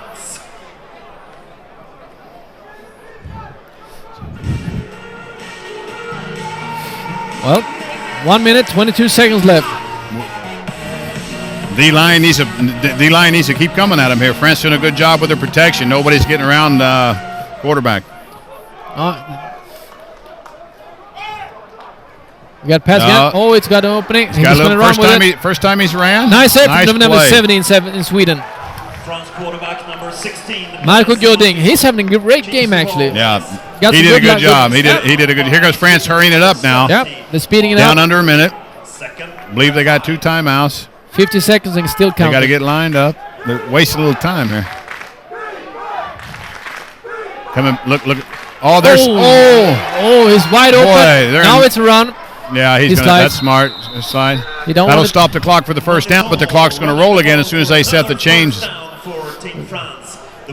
Now we had some good pressure on the D-line, but still he got away with it. It looked to me, I saw it late here, but it looked to me like Sweden's in a 2-deep man under. They're playing man with two safeties deep. Yep. And then what happened is the quarterback got loose on the scramble. There was nobody there. Everybody's covering man with two deep safeties, and he was able to scramble out there and get the first down. Okay, we got pass, swing route. Swing it out there. A lot of people. We got a penalty. Yep. Oh, boy, great job. Well, let's see now. If that penalty is against Team France, Sweden will have the chance. Did Sweden recover the fumble there? Yeah, let's see now. Correct me if I'm wrong. If the flag is against France, we got the chance. And if the ball is fumbled and recovered by Sweden, Sweden will have the advantage of the ball now. Absolutely. We can take the result of the play instead of taking a penalty, and the result of the play is a turnover. So let's see what the referee will say. Holding on the offense, number 75. 10 yards from the previous spot. Repeat first down. Okay. Apparently it wasn't a fumble. That was we were ready if it was. We knew what to do. Yeah. At the same time, timeout. France. All right, France. Third and last timeout. Yeah, they're out of timeouts. They're down to 12. There's 12 seconds. There's that crazy number again on the scoreboard there. I'm not sure what that is. But I'll tell you what, this is one of those situations as a coach that your stomach just turns over, because right now they're 50 and a half yards away from scoring. They probably got a chance to run 2 plays here. They have no more timeouts, so they're if they throw it short of the end zone, they got to get out of bounds and stop the clock, or they're going to chunk it down to Hail Mary type play all the way down. So you just got to be smart and really. The coverage is pretty simple in this situation. Those defensive linemen can make a humongous play here. This O-line, France O-line versus Sweden defensive line battle right now is what's going to make the end result of this play good or bad for either team, I think. Yep. I was thinking about, if they go for the score, they're going to go for a pass over the middle. Otherwise, you're going to see a short route on the outside. But your explanation was much better. Yeah. I have to say. They're in that 2-man look again. We got 2 safeties deep. Everybody's pressed up pretty tight to disrupt. Sprint out they're going to go for it because they're going for number 4 in this. He's going to try. Kept him in bounds. That's going to wind things. That's not a first down. The clock should be rolling here. We got 10 seconds on the clock. Yeah. French is going to have really. They're going to have to spike it to stop it. They better hurry. All right. Oh, they got 1 second. 1 second, I think. They're going to reset the game clock and have one last play. We'll see. The refs are going to have to work this out because they're talking to back there. They tried to. Let's see. The back judge is in charge of the clock, so let's look at the cross later. Come in and make the call here. Looks like they're going to call halftime. That's it. End of the first half. All right. Okay. End of first half. I'll tell you what. I'll say this: we got a heck of a ball game going on here. Yep. It's really fun football game from a fan perspective. Game started on with Sweden playing perfect and France a little sluggish from the travel, maybe a little out of focus of the game. And then France coming back in and turning it all the way around and ended up, going from 14 down to having a 2-point lead. But both teams, what I really like, both teams are trying to get it done. The guys are out there working, and now both teams are in the same situation. Both teams have to overcome a little adversity. Both teams have to capitalize on the other team's mistakes or create big plays for themselves. So it's going to be an interesting second half. Oh, it certainly will. Certainly will. We're going to have a short break for a little bit commercials, and then we're going to come back with a short interview in the middle of the halftime. Great. And while we're going to have a second half of an exciting football game. Absolutely. So please help yourselves to some Back refreshments Jag heter during Mikael Jönsson, halftime. VD We Perfekt. will Varför ska du arbeta med effekt? Vår vision är att vara ett attraktivt företag för partners och medarbetare. Hur gör vi det? Genom en sund etik och en specifik värdegrund hjälper vi dig att skaffa nya kunder som stannar länge. Kontakta Refekt på refekt.com.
Tack så jättemycket Örebro.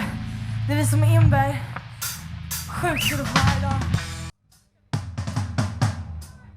Det här är en låt från vår första platta, en låt som heter Go Grey.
Den här låten heter Office, den finns att lyssna på Spotify.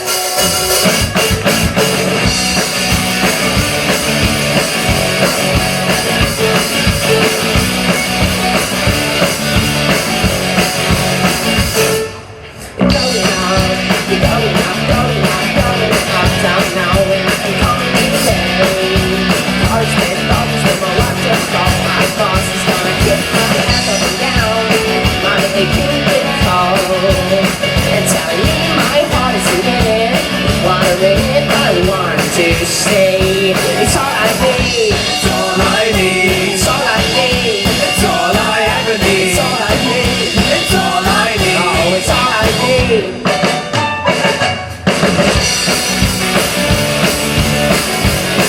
Oh, they often stop this.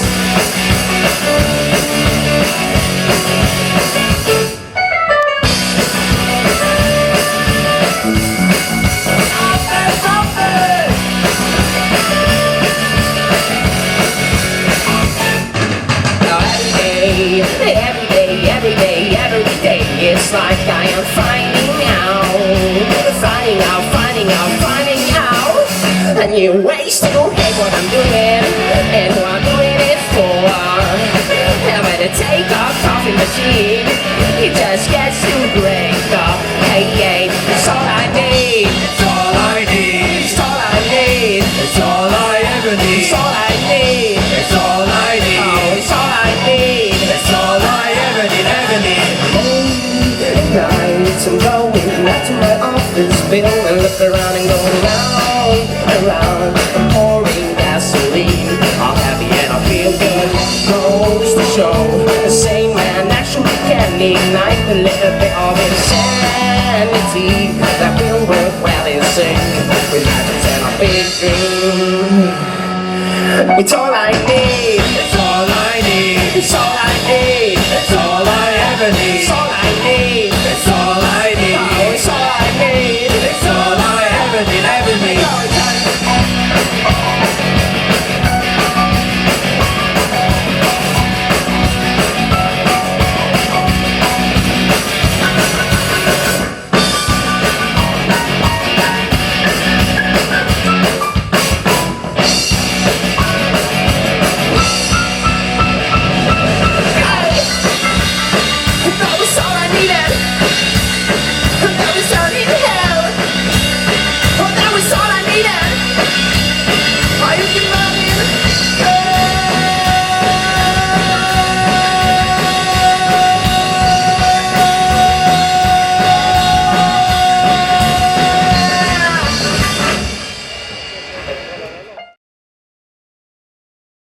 Big words. Hey, we're here at halftime Sweden-France game. We got a special halftime guest, Michael Roos. And Michael Roos is with SAF, and his official title is LOC. Tell us what LOC...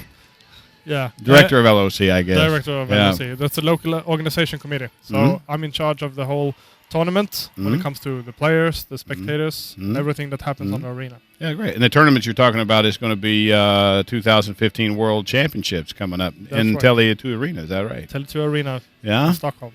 What's going on right now from the organization standpoint? The game 2015 seems like such a long ways away, and really it's not. So what do you guys got going on right now in preparation for the tournament? First, we are trying to get as many partners as possible, so we can have hotels, transportation, and of course a big fan event around the stadium. Yeah. And we also have actually tried the stadium once with the Swedish Championship a month ago, where we tried this brand new stadium for the first time because it's open in July, so it's very new to everybody. Yeah, absolutely. I tell you what, I was actually there as a fan watching the game, and I thought it was a fantastic venue.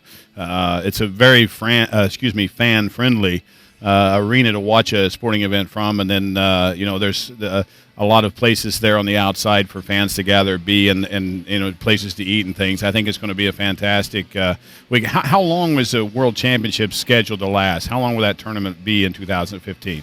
It's going to start on the July 4th, and we're going to have the final on the 18th of July. Okay, how many teams will it be? It's going to be 12 teams. So this is the first tournament in IFAF history that's going to have 12 teams. Yeah.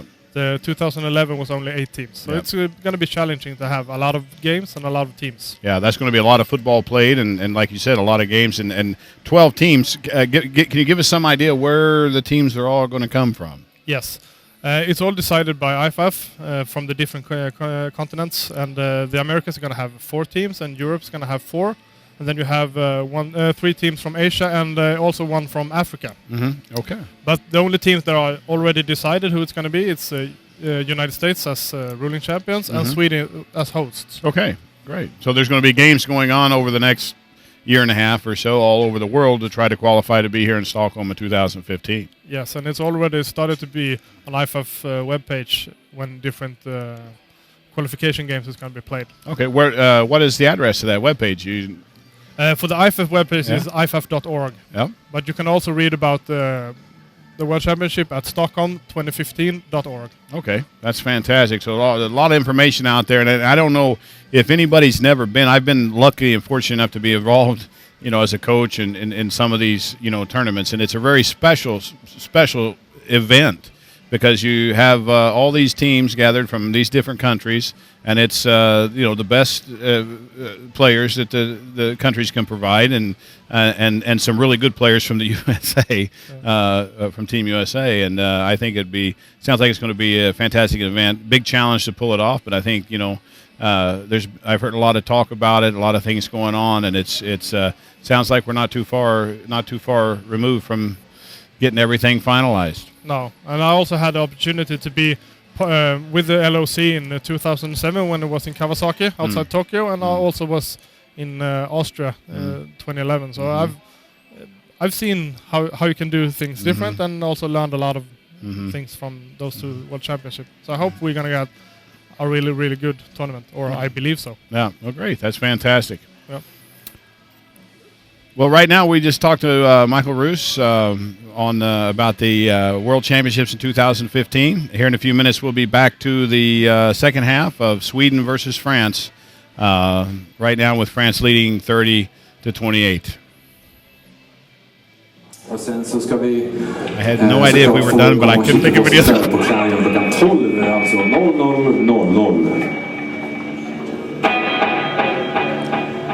Den här låten heter False Ambitions.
And now it's time for the second half.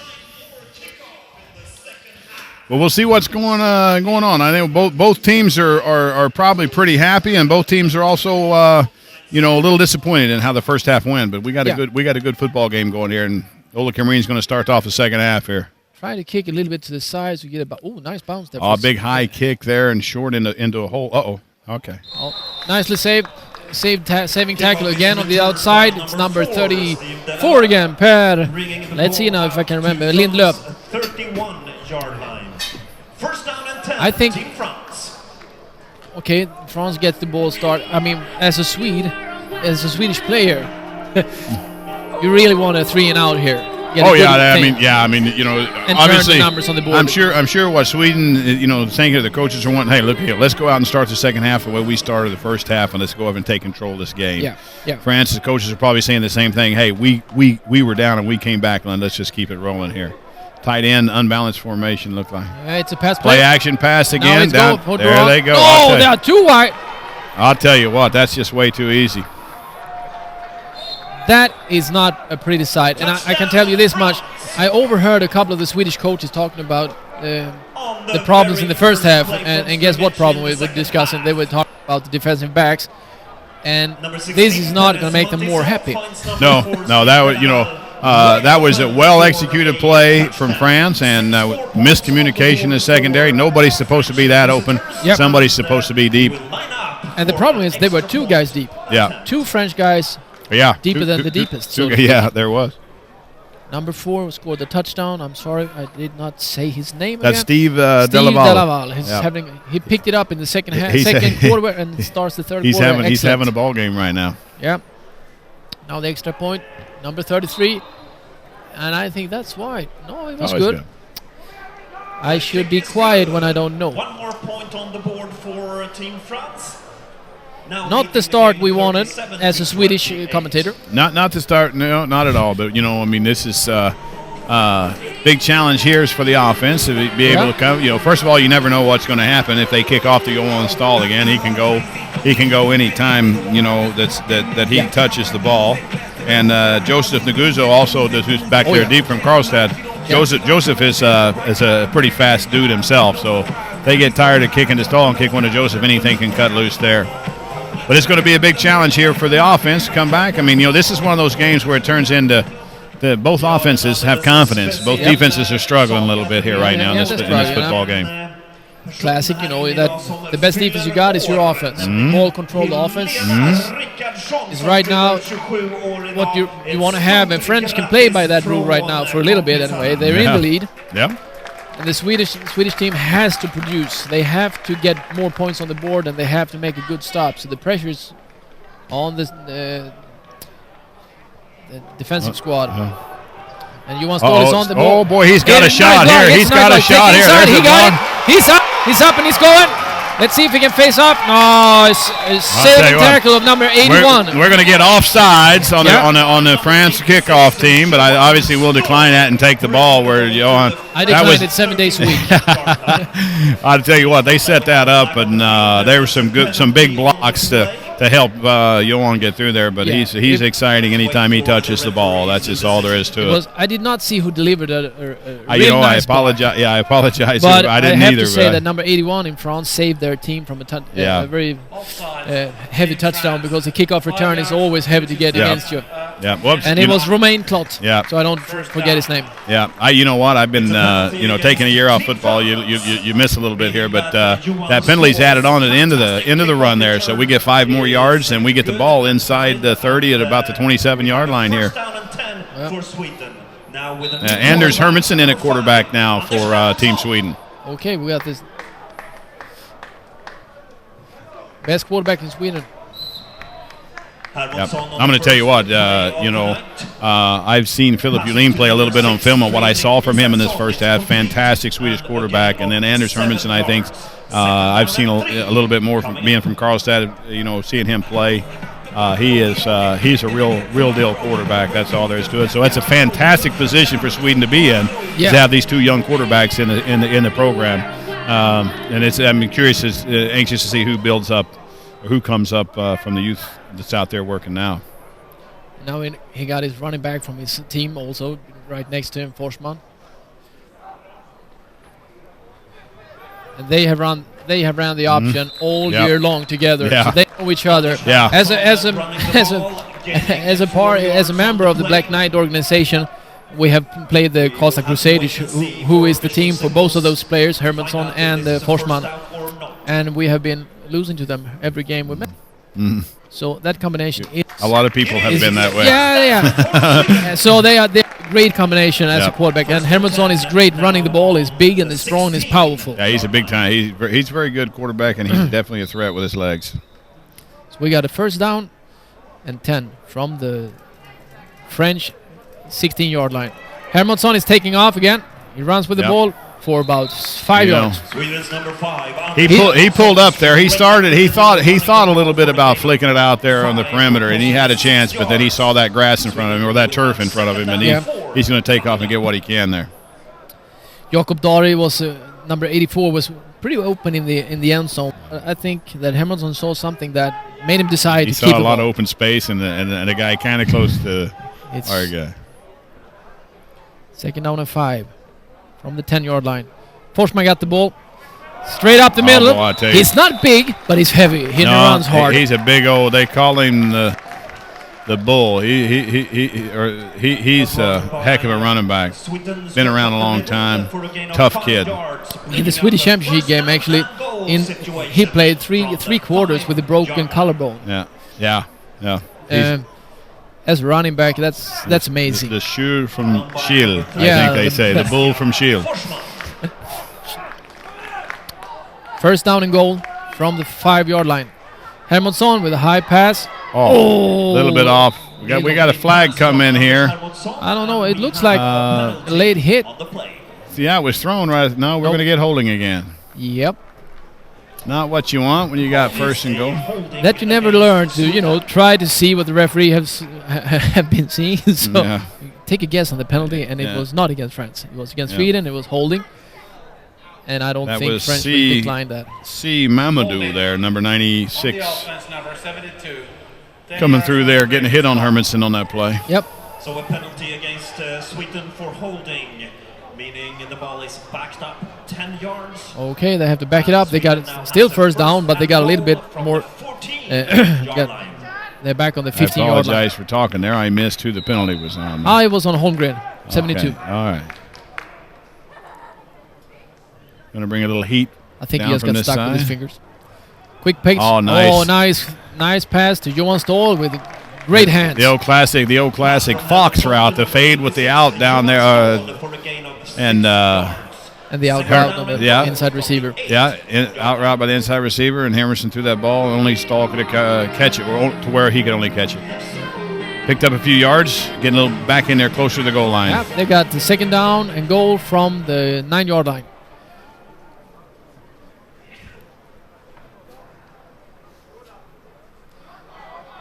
Swing pass, and Hermansson is going to take off. Yeah, he's got it. He's got it.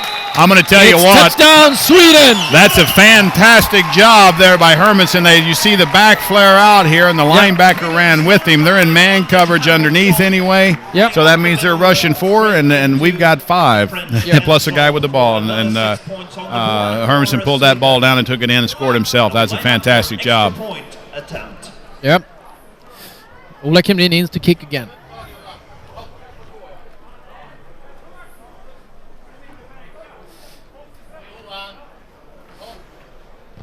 Oh, it's close. Oh, that's a 50-yarder. That's going to be a roughing the kicker there. Yep. When the kicker has kicked the ball, he are not allowed to be touched. Mm-hmm. If you notice, if I can say the right words and describe it, if you notice the extra point position, a field goal formation that Sweden's using, they're putting 4 linemen to the left to widen that flank.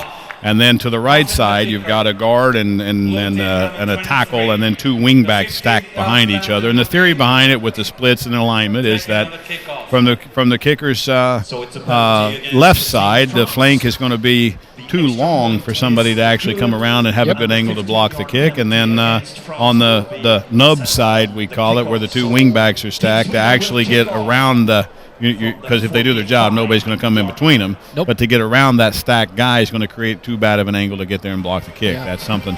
And so because it looks like he's close. It looks like he's close, but it's not as close as what you think.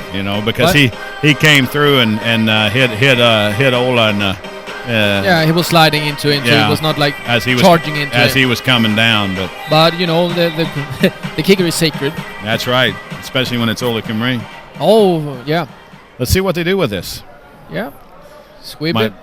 Or how about a surprise onside right now after that penalty, moving it up? That would be nice. I don't think. I was not thinking about it, but that's. I'm thinking about it because I don't have to live with the call. He kicks it real long.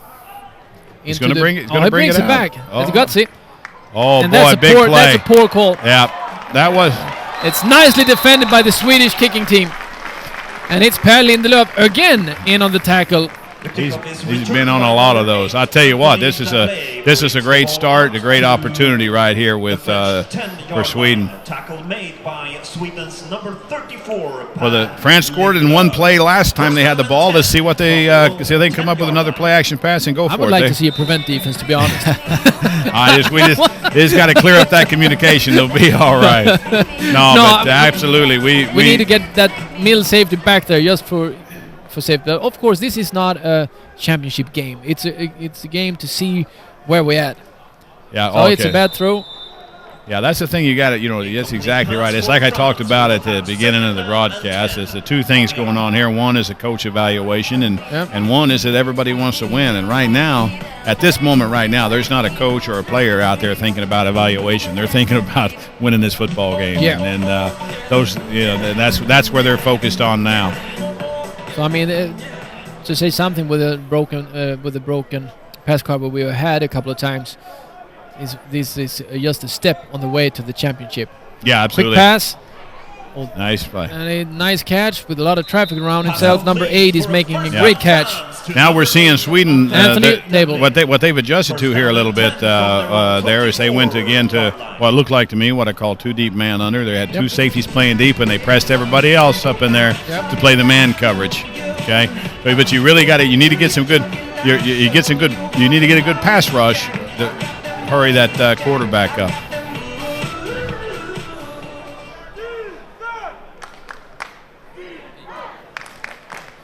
Looks like the same coverage. Yep. It's a draw. Going to run the draw. There's a linebacker right there. Nice stop. Nice stop. Got a flag. Probably going to be holding. Most likely from where it's thrown. Let's see now. It's number 44 in on the stop. And I think Martin Kvarnmark, Stockholm Mean Machines, representing the team of Stockholm. Martin's a fantastic football player. He was with us in Tokyo 2007 for those World Championships. Been playing a long time. He's a great. Yeah. On the offense, number 75, 10 yards from the previous spot. Repeat first down. All right. So it's a penalty against France, meaning that there is still a French first That was a down. big play by Kvarnmark there. Perfect. That's the thing there. This adjustment, if they made the adjustment that I'm seeing, they're playing 2 deep man under, but that means when somebody also has that running back responsibility, and that was Martin Kvarnmark. So they ran the draw. Receivers were running everybody off, but Martin had his guy, and that was the running back. So got Shelvik out. Nice hit. Nice job right there. Okay, now the Francis adjustment to what you're seeing right there. Robin Barre made the stop of the Swedish team. Their adjustment right there was to run the back out, flare him out, and put the back into space and try to outrun Martin because they know that's who's covering him. Yep. And now it's kind of fun. It's good to see that Robin Barre comes out with a hit. That was not a beautiful hit, but it was a good controlled, solid football hit. That's right. In their defense, what they're doing, that's his job right there. Pass play. There's only 2 people free. We got pressure on him. We got Shelvik chasing him down. It's going to be picked. A great play by the Swedish defenders. Yeah. And we got a penalty flag on the field also. Yeah. Going to guess, once again, from where it's shown, is probably going to come up and be holding. Yep, because the quarterback, number 16 in France, got really chasing out of the pocket. Yeah. Madsen did not have the time to plant his feet and just throw that ball. Yeah, this little adjustment here is working out pretty good right now for Sweden. They're playing man coverage, so nobody's coming open quick. Defense has D-line has a little extra time to get some rush on. Yeah. The timing's disrupted for the French offense, and it is. Number 71. It was holding. 10 yards from the previous spot. It's going to be 3rd and 20. I also seen that they got they shift around a little bit of defenders. I don't if I missed it before, but I got Anton Shelvik as a defensive end, Russian, number 42. Oh yeah, I see Anton in there now. Yeah, absolutely. Obviously put a little more speed. Anton's a linebacker and mostly playing linebacker / fullback, running back. And then they need to get him. You know, he's gonna help Russian with his speed off of that end out there. Yeah, so he's been for 2 plays now. He's not been there, but he's putting some pressure on that. We got to miscommunicate. We got a guy uncovered. All right. Now we got it. Yeah, now he's shifting over again. Well, I tell you what, we're in. That was a little bit. Philip Minges down there trying to get everything straightened out. Yeah. Philip's a big leader on this defense, one of the defensive captains, and he's part of his responsibility is that communication he's working on, and he's straightening it out right now. We had they came out and empty, and everybody was trying to match up with who they had, and there was a little miscommunication there. But it looks like the French team has been taking a little of what do we call it? They are not that solid. They are. Well, what's happening to them? A little bit nervous. What's happening to them right now is there's one thing you see in football. As a coach, you always say, don't let one mistake lead to another. And France has found themselves in a situation here where they're making a mistake and then another mistake and another mistake. Yeah. Now the crowd is waking up also. Same coverage. They're going for the fade down here. Oh! Boy, tell you what, that was pretty close. That was close. It was a nicely thrown pass of Madsen. That was a well-executed play by France, and absolutely just a unfortunate drop for Anthony Dable, or Dablé, if you say it with a French accent, I guess. Yeah, but not the one to tell you how to. I would like to see our safeties play that a little. Those 2 deep safeties in this coverage, if they're playing 2 deep man under, those 2 deep safeties are responsible. They're free. They're the only, but they don't have any. They got half field coverage. They don't have any responsibility of a man. I would like to see us play that just a tad better. That was a little scary. Now we got a delay of game of France. They are stacking problems right now. Yeah, they are. They really are. They've had some back-to-back penalties here. Delay of game. Half the distance to the goal line. Yeah. Number 16. Half the distance to the goal line. Repeat the third down. Yet another penalty against the French team.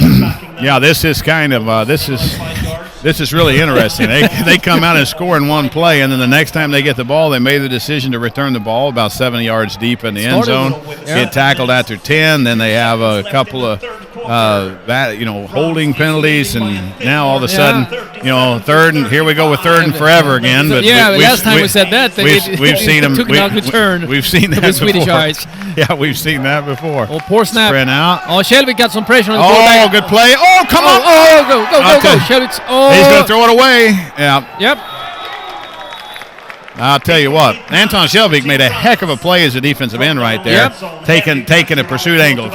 He went to cut off the quarterback. If he would have went at the quarterback, he would have continued outside and broken containment. But Anton did a great job right there. Yeah, he got him really locked. And then And then who'd we have? Who'd we have come underneath Anton there and chase? Was it a D lineman? It was a D lineman. Yeah. Oh, I did not see it. I think it was Marco Gooding actually. It was either. If it was either Victor Agman or Marco Gooding. So whichever one of you it was, good job right there. Okay, they punt the ball now. Oh no! There we go. It's a bad punt. It's an excellent field position for Sweden now. The momentum is turned. Yeah, here we go. Now the game is on. Yeah. Now the game is on. The score is 35 to Sweden's 37 to France. And we got 7:42 left of the third quarter. And Sweden start with first down on the French 31-yard line. Yeah. Now they got the time. This is exactly what the Swedish team needed to get this game. Yeah, get a short field and a chance to capitalize off of it here. Let's see what Hermansen does here. Yep. Now we got 25 in as running back, who is Sebastian Might see a play action pass here. No, Sebastian Gauthier straight up the middle. Nice. Oh, we're gonna get. I think that's a face mask actually. Well, I don't want to make the call for the referee because I'm not a referee or an official, but I think we're gonna get a face mask. From this point of view because everything you say it's gonna bite you back. Yeah, that's true. Yeah. Well, you know, as a coach, the only thing in my record as a coach is I was never wrong as far as I was concerned. So. Yeah, I understand. I thought it was a face mask. Yeah. Face mask on the defense now with 44. Half the distance to the goal line. First down. So it's a 15-yarder. That means he got a grab on it and they hold on to it. Yeah, he almost hung on to it a little bit there. All right. You don't want to have a good grip on the face mask, but sometimes it happens. Absolutely. It's a dangerous situation to be in. Yeah. Down to the French 12-yard line. Actually, you don't see that many face masks during the season. Actually, first down and they need to move the chains down there. Okay, yep, there we go. They're working with it. They're hustling down now. And Gauthier is running the ball again. Yeah, I'll tell you what, that's a good run. That's a big nice push. That's a well executed zone play right there. Those. It's so hard to play against. When you play against a team that is so good at zone blocking and they're doing it well. Yeah. I tell you what, yeah, the Swedish offensive line got a good push right there. Yeah, actually, it looked like there were roller skates on the defenders. Yep, that's a good football play. It's always nice to run inside zone and get 6-7 yards.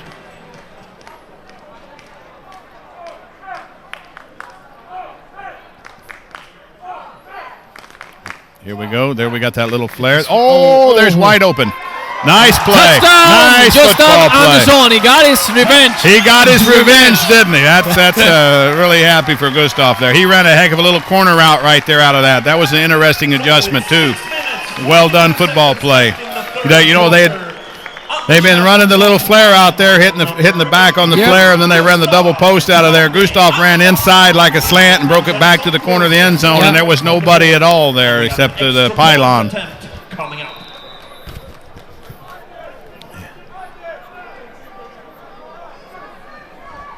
No.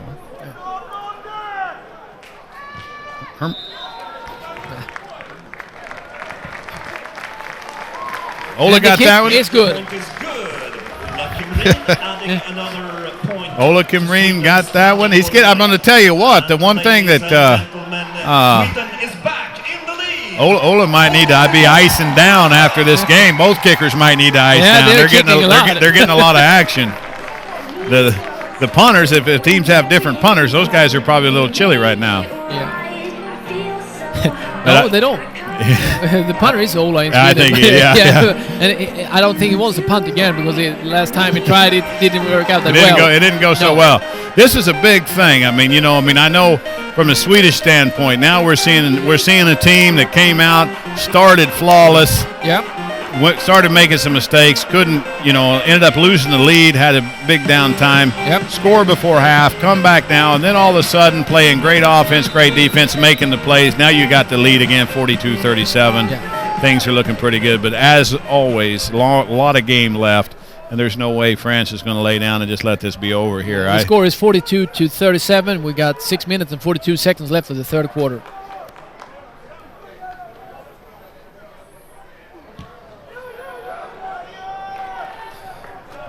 Number 8 is returning the ball for France. Oh, there's got a big block here to open up a little lane. Yep. Oh, there we go. Good Per Lindelöf is back again on the tick. I think he might have hurt himself there. He's down. Something is bad. 34, Per Lindelöf. France will have first down and 10 from their own 40-yard line. Looks like he's got a problem with his foot. You know, he made that tackle from behind a little bit, and it looks like he might have had his foot stuck in the ground, and when the guy ran by and he twisted it up a little bit here. So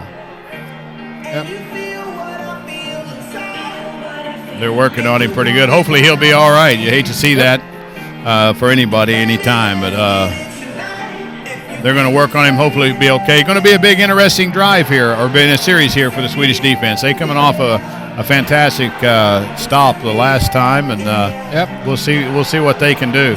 I think a big key, what we're seeing to see if Sweden stays with the same adjustment. Their answer to this miscommunication seems to be to go too deep man under. Yeah, right now it is. And absolutely. It seems to be, and they're pressing their DBs up a little tighter, and then leaving those two safeties back there. The big key is going to be those two safeties. Right now, it's Philip Minja playing deep, and then Robin Behrn.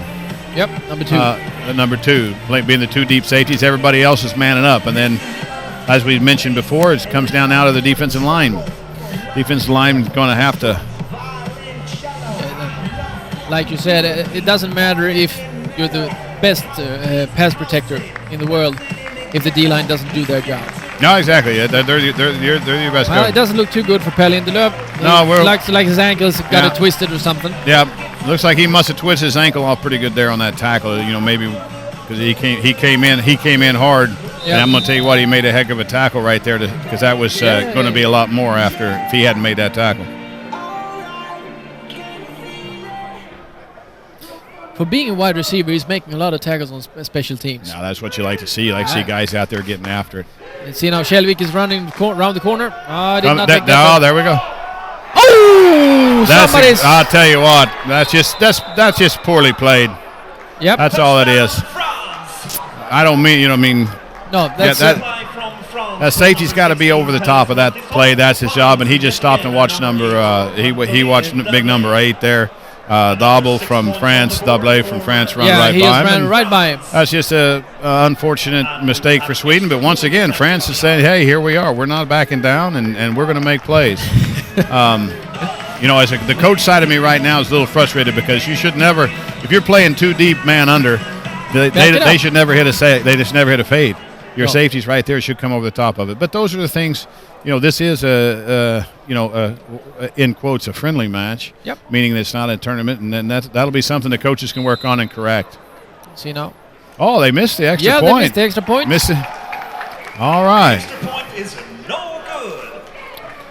Who were the scorer? Was it number 8 again? Deblay. Yeah, Deblay caught that ball in the fade there. Well thrown ball.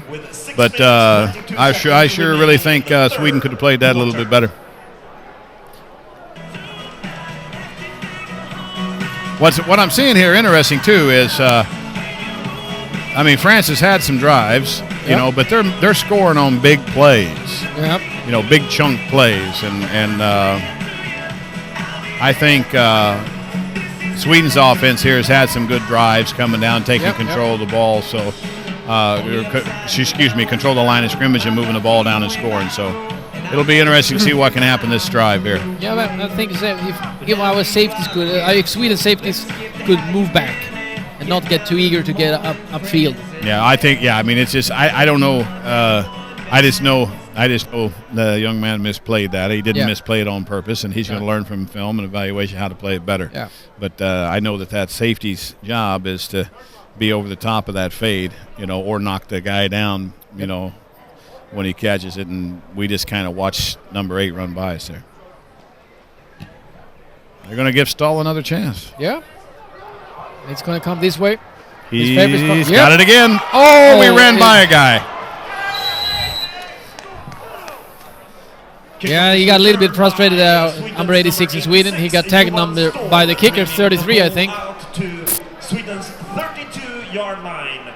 Yeah, the Joseph Nagazo, the guy that's back with him there, was leading him up through there. Yep. And if he would have, Joseph's pretty fast, so he was coming through there pretty quick. Yep. If he would have picked that guy up, then Stahl, I think, would have got a little more. So he might have got a little frustrated. It was one guy to beat, and the guy made the tackle. Yeah. That's most of the time, that's what happens. We got a swing pass. There's nice Joseph block right there. again. That kid. Nice block of 84 in Sweden. Yeah. Pass to number 32, Josef Nguso. Jacob Dahler with a perfectly block. He blocked great before, and he continues to do it. Yeah, that's key out there when you run that play. The wide receivers getting the blocks on that, but they know also, just like you've seen, if they do a good job setting their blocks up on that little swing pass, then they're going to come back and run a quick post slant route and get the ball to them.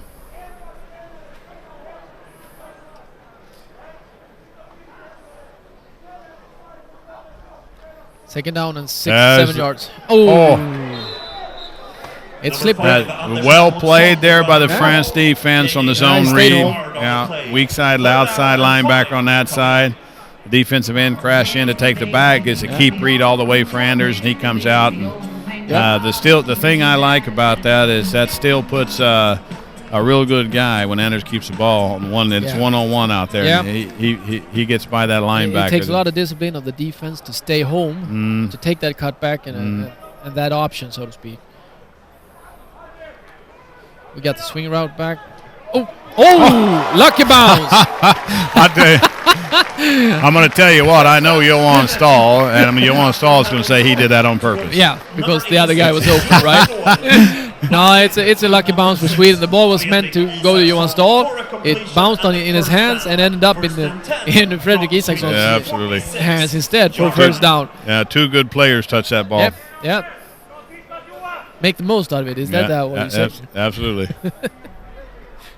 First down, and now we're at the Swedish 45-yard line. Forsman with the ball. It's a sweep. Well read by the French defenders, and he's pushed back and out of bounds of the French player number 23. Yeah, French defense won that. Dorian Marius on the stop. Battle at the point of attack right there. Yeah. For Sweden. Well, they are fast sideways. And we have seen they are big and fast, going straight also, because I've been looking at those defensive linemen on the kickoffs, and they are running really fast, and I think they're weighing about 120, 125 kilos. They're big men, I can tell you that. It's a lot of mass coming downfield. Yep. Second down and a little bit more than 10 yards. Now they the got ball is Isaacson. up. I'll tell you what. That's going to draw a penalty. You know, you can't. The whole stadium saw that play. I'm going to tell you what. You can't blame Marius, Dorian Marius on that corner. You know, I was watching that play. They jumped up and they pressured Isaacson, and I thought, you know, one-on-one, I'm going to take that shot, and sure enough, they did. And all he can do is jump up and take the penalty. It's not, and I think that it's an actually a good call because he was beat. Yes, absolutely. Yeah, I mean he was beat. Otherwise, I think it was a touchdown. Yeah, I think that's exactly what he did. So you take that shot and you accept that penalty. Yeah, I don't. Yep. That's exactly. I wouldn't fault him for that play because he made sure that he didn't give up 6. Yep. That means we got 1st and 10 from the French 36-yard line. They're still going to press. They're in a little too deep man underlook themselves here. We got Soren Bandria in the backfield. It's an option. Hermansson runs with it. Now we got 2 flags, one from the ref and referee and one from the umpire. So I think they both saw the same thing. Trying to see if they got any signals to show. So I can shine. I'm going to tell you, I think they're going to call it chop block. Yeah, that's what I thought. Chop block. Oh, we got it right this time. Number 55-56. Unfortunately, that means for the Swedish team that they have to back it up 15 yards, right? Yeah, I think chop so. block is 15, if I'm not. Yeah, it is. He's keep walking, so that's a 15-yarder. Yeah, so that, you know, they're running a little zone scheme in there on that, and you know, or a double team block, and all that happens is one guy is hitting the defensive lineman up high, and another guy hits him low. Yeah, cuts his legs off. And obviously, because that's not very safe, that's going to be against the rules. So now we got one and very long. We got like 25 yards to go to get a first down. I mean Sweden. Long pass. There's the matchup again. Oh, he's holding him. Yeah, it is. Yeah, they're going to pick up another first down right there. Yeah, it's automatic first down. I'm going to tell you what. I think Coach Walker likes that matchup out there, and I don't blame at all going for that. If they're going to try to Dorian Marius having problem with Fredrik Isaksson. That's just the statement right now. Yeah, and he's not the only guy that's ever had problems with Fredrik Isaksson. That's for sure. That's true. Pass interference on defense by number 23. 15 yards from the previous spot. Oh, it's a good break for Sweden though. Now they got a first down and 10. They just had you know, 1st and 25 it was with the chop block, and then the penalty gives them a 1st and 10. They give Sweden a 1st and 10 here. Got empty in there again now. We'll see. Looks like it's going to be a 4-man rush.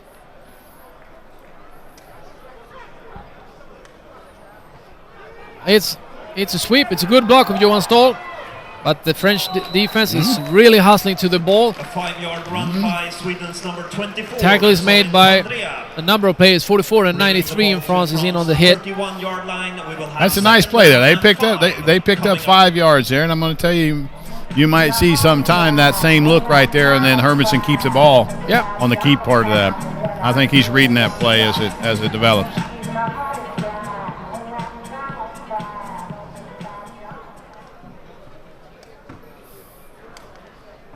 Second down and 4 yards to go. Little play action pass there. Oh, all right. There we it's go. a little short, but Going to be a little short. Pass. Yeah, not going to quite get the first down there, but boy, Hermanson making the catch. He fired that ball in there. For a first down, but Sweden has a 3rd down and 1, ladies. All right, it's going to be a big down here. Yep. They send in the bull from Shield. The bull from Shield. Forsman goes in here.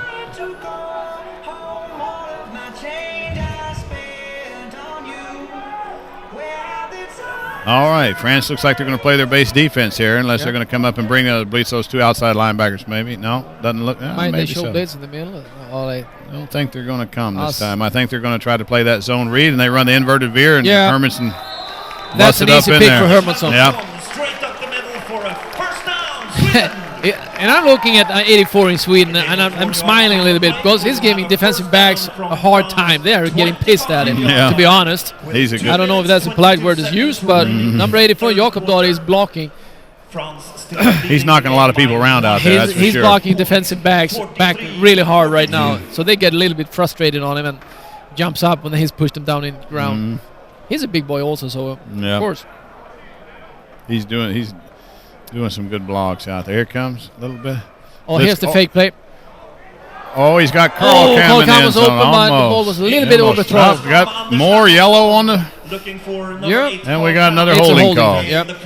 This was the play that they scored on before. We have on the other side, we had Isaacson running. Last time they threw at him, but this time the French team has learned that he was not allowed to be alone. Yeah. So they faked the screen and went for a pass. Yep.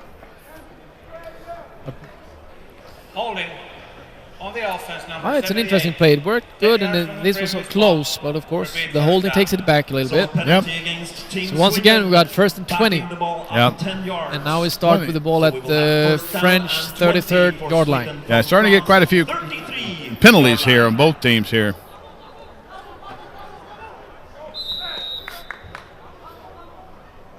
Got empty. Look, here comes the blitz. They're going to bring one more. They got. Oh, there's a screen. This is set up big. This is set up big. Setup. Oh, nice tackle of number 3 in France. Let's see his name so I don't say it wrong. Arnaud Vidalert. That was a well-run play right there. That was one of those all or nothing. 15 yards on the play. Johan Ståhl was looking for Lars Björkman, number 78. He's back. Yep. It's a big back to follow. Yep. It's kind of safe to run behind it. Yep. France went out and they brought everybody on that empty set, brought more people than we could block, and then they ran the screen. That was a good call right there. Yep. 2nd down and 7 yards to go. Hermansson on the run. Anytime that big man touches the ball. He's almost breaking through. That's a good play right there. Anders Hermansson takes the ball for about 12 yards, I think, 13 yards on the run. And now we got 1st and goal from the French 8-yard line. All right, it's going to... I just missed who made the tackle.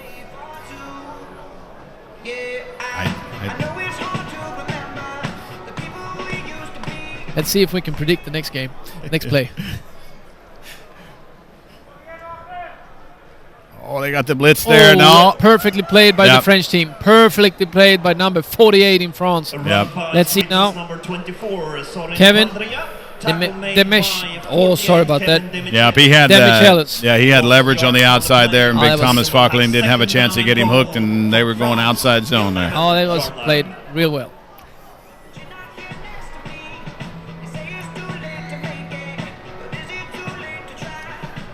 I would look possibly for another Hermanson run here or something. They're going to bring the blitz again. Here we go. Yep. They don't no safeties in the middle of the field. That's got cover 0 out there.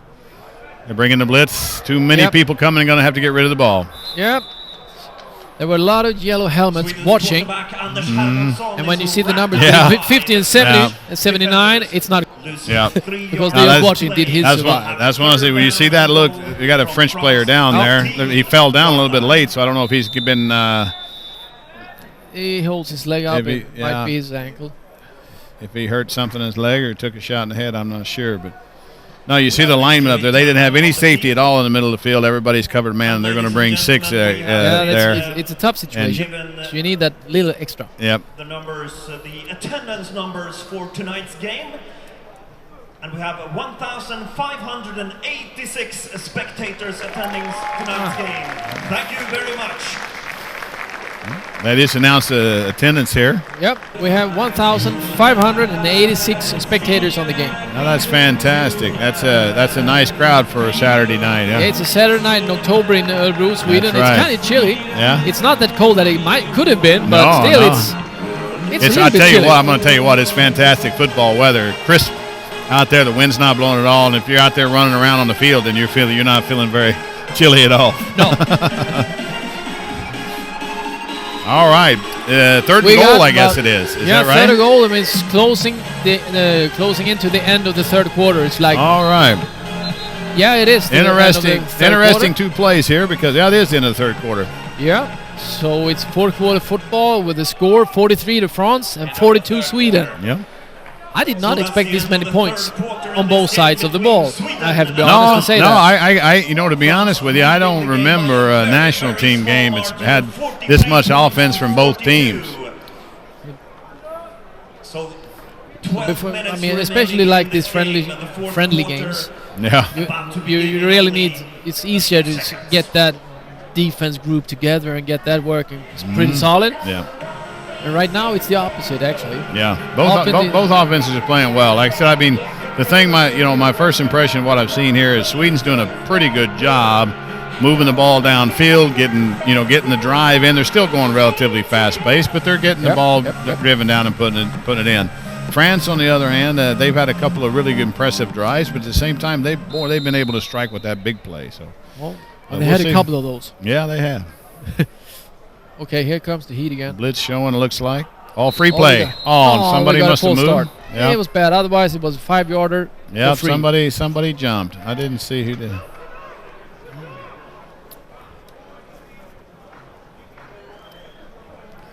Full start. It's a full start. The offense number 86. It was Jonas Ståhl who got a little eager. Yeah, that's one of those deals. That'll drive a coach crazy when a wide receiver jumps offside because they should just go when the ball goes. That was a big hard count by Anders there at quarterback. He said hut, the big on, I think that was called actually to go on to see if they could get it off, and unfortunately it worked against Sweden.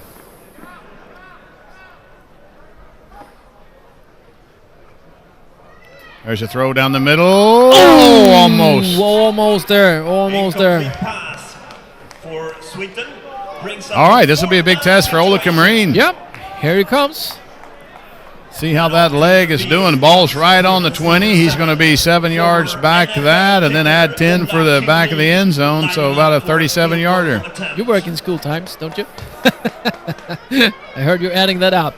Because it's very easy for me because it was on the 20. If it had been on anything else, if it was on the line. Between it, always a problem. Yeah, here we go.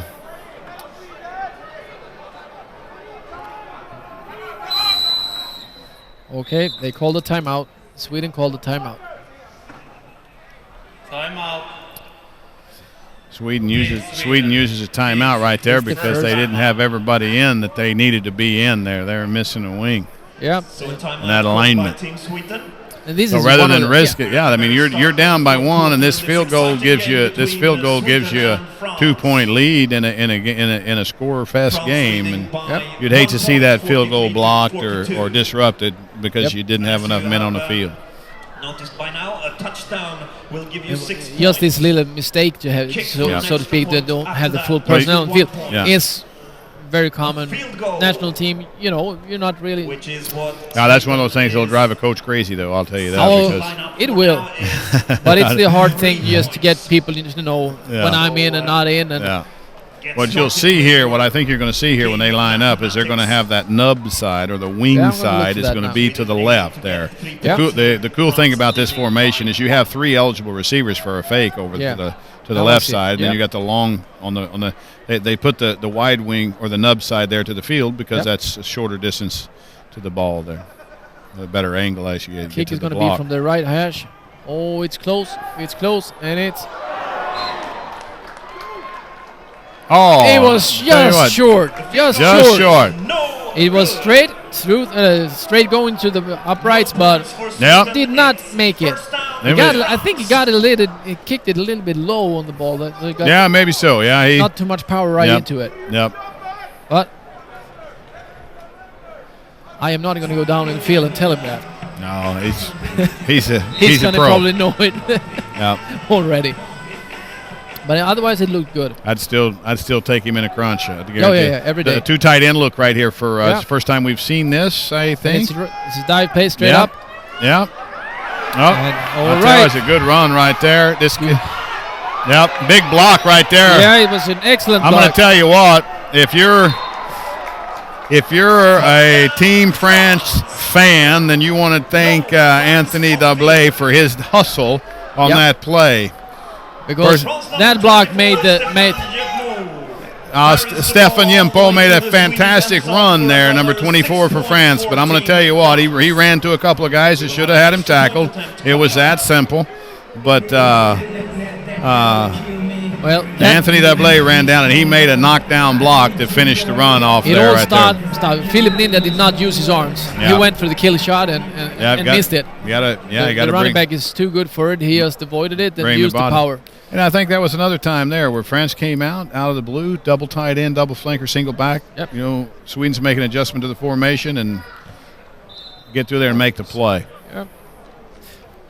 Yep. Long run. I did not catch how long run. It was all over the field, but it was 80 yards because they missed a field goal from the 20. So I'm pretty sure it was 80-yard run. Thank you for that. Margin with 11 minutes 32 seconds remaining in the game.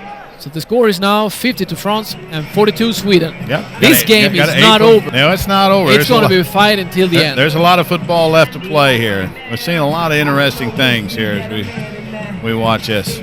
France is a big play football team, is what I would say from what I've seen here. And then they made that was the longest play of the night, I think, right there. We made a little mistake, and they just took advantage of it again. Yeah, absolutely. Yeah, again. So I mean, it's a fun game. It's an interesting game. I think it's going to be a lot of to analyze afterwards as a coach. I tell you what I like. You know what's interesting about the France offense, or the French offense, is that they're mixing these formations and things up a little bit. Yep. That gives you, in a tournament time, they're going to play and then they're going to have a day off and play again, or 2 days off and play again, and somebody's going to have to prepare for all these formations. Yep. And you never know when they're going to use them. They came out and caught Sweden off guard a little bit with the double flanker though. Johan Stoll to return. Oh, perfect tackle on number 44 in France. Vikos with a great tackle on Johan Stoll. Johan Stoll got up to the Swedish 23rd yard line. Yep. I don't want to jinx anything, but the pressure's on the yellow jerseys right now. They have to produce now. Yeah, they need it. You know, you're down here. You're only 8 points down. That's a score and a 2-point conversion. Yep. And you just had the last drive just kind of stalled out a little bit there. So we'll see what happens. Back to empty. Yeah. 5 guys going to rush. No, they're going to bring 4. Going to let Anders run the ball. Get him in the open field. Going to get a block here. All right. He gets like 8 yards on the plate. Yeah. 7 yards. Yeah. 6 or maybe 7 yards on that play. We're going to have. I don't think anything else was planned in that formation. No, it might not have been. They want the French team to drop off, to think pass, and let Hermansson do his work with his feet, because he is hard to stop, as you can see. That, absolutely.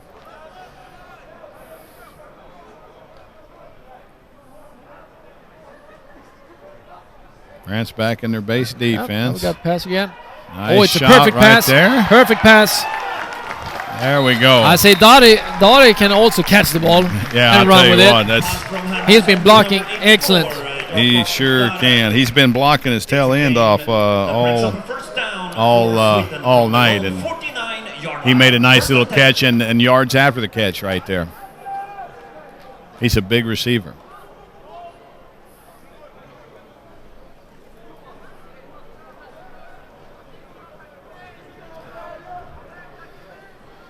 First down from midfield almost. A little outside zone play. Philip Ekström takes a good run, ends it with a big bang against number 3 in France. He found him a place to cut up inside there. That's outside zone. He found him a place, a little seam, lowered the shoulder, and picked up 7 yards. 6 yards. 6 1/2, 6 3/4. You know, it's something like that. He got yardage. He doesn't look that big, Filip Bäckström, but he runs so hard. Number 22 in Sweden. And when he gets that opening. Oh, trying a little hitch and go. Oh, we got a holding call again. Oh, nice job coming back for the ball.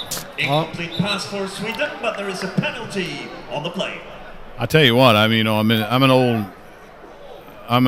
old line coach, and this is getting a little frustrating with these holding calls. Yep. And I'm going to tell you what, I mean, when I say that, I'm not meaning by the officials. I'm telling the linemen got to get their feet active. Yep. When you see a lot of holding penalties, that's because the linemen, offensive linemen, are not moving their feet. They're not staying in front of the blocker, and they're turning their bodies to the side. They're grabbing hold, trying not to let the guy run by them. So they got to get their feet active. Maybe they're a little tired. They got to get their feet activated. Your feet is what make you a good pass blocker. They end up looking like they're driving a horse. Yeah. All right, let's see. Second and long. 2nd and 13 to go. Hermansson is going. He's going to chunk it. He's going to throw. Look like a little holding there. Oh, he touchdown right there. Outside the end zone. It's a long pass. Oh, they're not going to. Okay, they're going to knock. He's not getting a touchdown. Well, I'm going to throw my replay flag out there on the field. Oh, Lordy. They didn't give him the touchdown on that, so they're going to mark it inside the 1 yard line. Really nice catch of Fredrik Isaksson, number 6 in Sweden. He did a really good job right Swedish there. Team. France is going to get their goal line package in there. Probably have 5 defensive linemen there and see what they do. No, no, 4. See, we go with 1 back. Okay, here's the chance. Time to gamble. Hermansson, they're going to bring it. They got no safety out there. They're going to bring a little extra heat out there. Let's see how we handle it. Just got to block the gaps right there. And they brought everybody. Yep, and everybody got through. Unfortunately, yeah. There's way too many. Yeah, way too many people unblocked on that play. Yep. It looked like they were trying to run that little inverted veer again, and there were too many people to read. Yeah, French just killed it. There were people that weren't supposed to be there that were there. So we got the 2nd down and goal from the 5 yard line. Maybe it was meant to be this way, so they got a little bit more depth into the play chart. That I don't think so. No, I don't think so too. They still got Isaksson 1-on-1 down here. They're going to take a shot. That's holding right there. Yeah, he caught the ball. That's got to be a touchdown right there. That's a touchdown. Fredrik Isaksson. I'm going to tell you what, Fredrik, that's a heck of a play. I think he lost his air. He landed right on his back, so he might have lost his air a little bit there. Everybody wants to hug him, and he wants to breathe. That's a fantastic play. It's an excellent catch. Nice touch on that pass from Hermansson also. Great job. Yeah, that's the matchup you like to see. 40 seconds to go in the game. I know they're down there by the end zone. They're trying to take those throws away, but Isaksson's he's a little bit bigger of a body than Stefan Niempo, or excuse me, Dorian Marius there, and he just can't out jump him.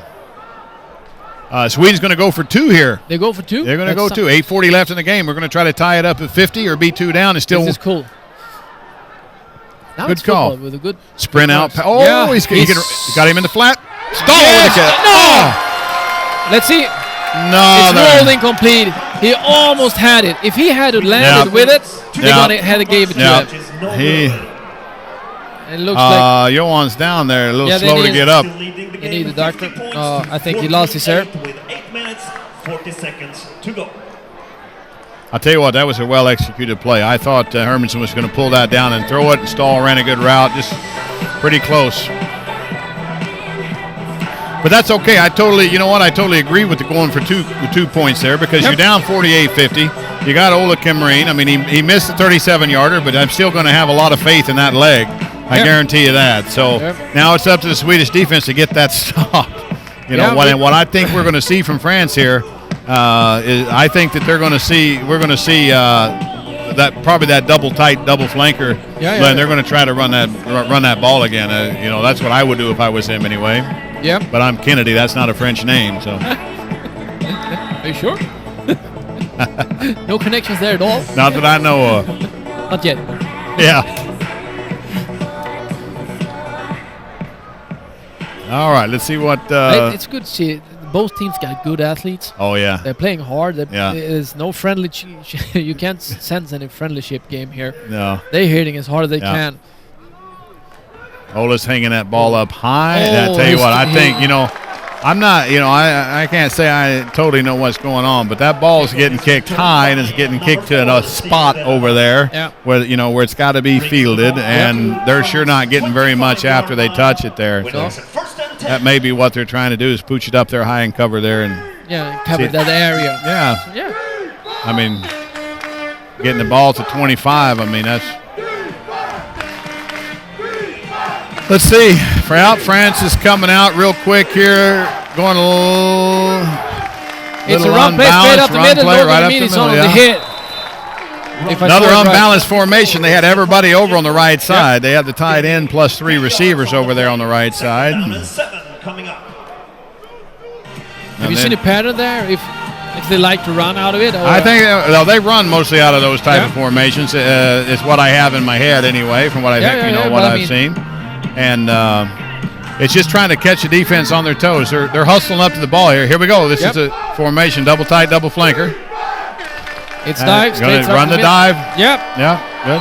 Nice hit again by the defense line, but still they're getting yards. Yeah, they're getting a few yards in there. It's a dogfight. As you go, I'm going to tell you what. Caesar, the guy that played for you guys, that's no little dude. No. And then the other tight end looks like he's just the same size. Good size. Yeah, so that's big blockers in there. Yeah, of course. There's a reason why the Black Knights used him as a tackle. Yeah, I bet he'll get a little tight end action pretty soon. Yeah, there's third down here. They brought in their receivers going spread look. Yep. Big third down. Going to go for the short pass. Quick out right there. You go for the run, right? Number 12. Yeah. Then a fade with the out. Yeah. Which is enough for a first down. Paul Duran with the catch there. Nice little route. Got just enough. Just enough for the first down. Let's see. They're going to keep their receiver crew out there now. Yep.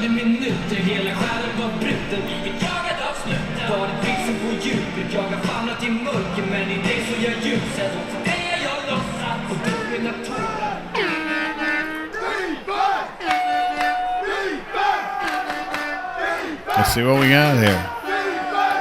Pass. There we go. I don't know what's going on, but we got people running away from where receivers are running. I don't know what's happening here. I think that linebacker, who made the call. He made a read that the ball was going out. Yeah. And all of a sudden, the guy was wide open. Yeah. But you take it a play at a time. That's what you do when you're out there, and that's what. Yep. Francis is doing. I tell you what, Francis is doing a good job right now. They're doing a good job with that quick passing game. They are hitting those guys right there for the yardage they need. And of course, they got the Swedish defenders on the heels because we have been beaten so hard on the deep passes. So I think the Swedish defenders now we got a fake. That's a little screen out there. The hit. Yep, good blocks. Yep. Now Johan Ingemann is in on the first hit. Now it looks like he's cramping up a little bit. Got 2 Swedes getting up slow here. Team another 1st and 10. Tackle made by Sweden's number 4, Peder. Okay, then now France. I thought they were going to go hurry up there, but then they went back to the huddle here. Okay, they got first down again. They're moving the ball pretty good here. Yep. This is not the kind of stop that we wanted to have. That we wanted to see Sweden to have. Yeah. But right now, the French is doing things right. Yeah, they're executing well, and they're doing a real good job with their quick passing game and getting the yards they need. So we'll see. They're putting trips to the boundary. That's a lot of field up there with a one-on-one there to the top of the. Okay. Going to try to bounce it. Nice play by Nogor. Yeah, Nogor Jemida and Anton Kjellvik is in on the stop for the Swedish team, and the running back was number 41 in France. Guillaume Bouquet. I do apologize for my French pronunciation. Maybe we should have a contest to say who has the best French pronunciation, you or me. Yeah, I don't know who's going to be the referee. That might be a tie for last. The French coach, I apologize to before the game. Yeah, he just laughed at me. So all you French watchers out there, we're terribly sorry that our French linguistique is so bad. Draw play. There's the linebacker, Quan Mark. He drops it. Nice. Yep. Look how 24 is working his working his I'm legs. gonna tell you what, that kid's Stefan Jempo. He had the 80-yarder for the touchdown. He runs hard. Yeah, and you can see those knees just pumping. Yep. Pumping. That's so hard to stop. You need to get a hold of one of those legs to get it, slow down. Yeah. And that hurts. He's running hard. I like the way he runs. I have to give him that. It's fun to see because a hard runner, that absolutely. really works with his leg like that is so much important. It's so important for the offense. Big 3rd and short here, boy. This is big. They got their big 24 is getting it. They got their big crew unbalanced lineman down here. Looks like Sweden's going to bring the blitz. They're going to go for the play action pass. Hit and a missed tackle. Yeah, okay, 3rd and short, play action pass, hit a little hitch. Now we got a late flag coming in here. Whatever happens is going to be after the play, I have a feeling. Yeah, I think the touchdown is going to be still at the board, but...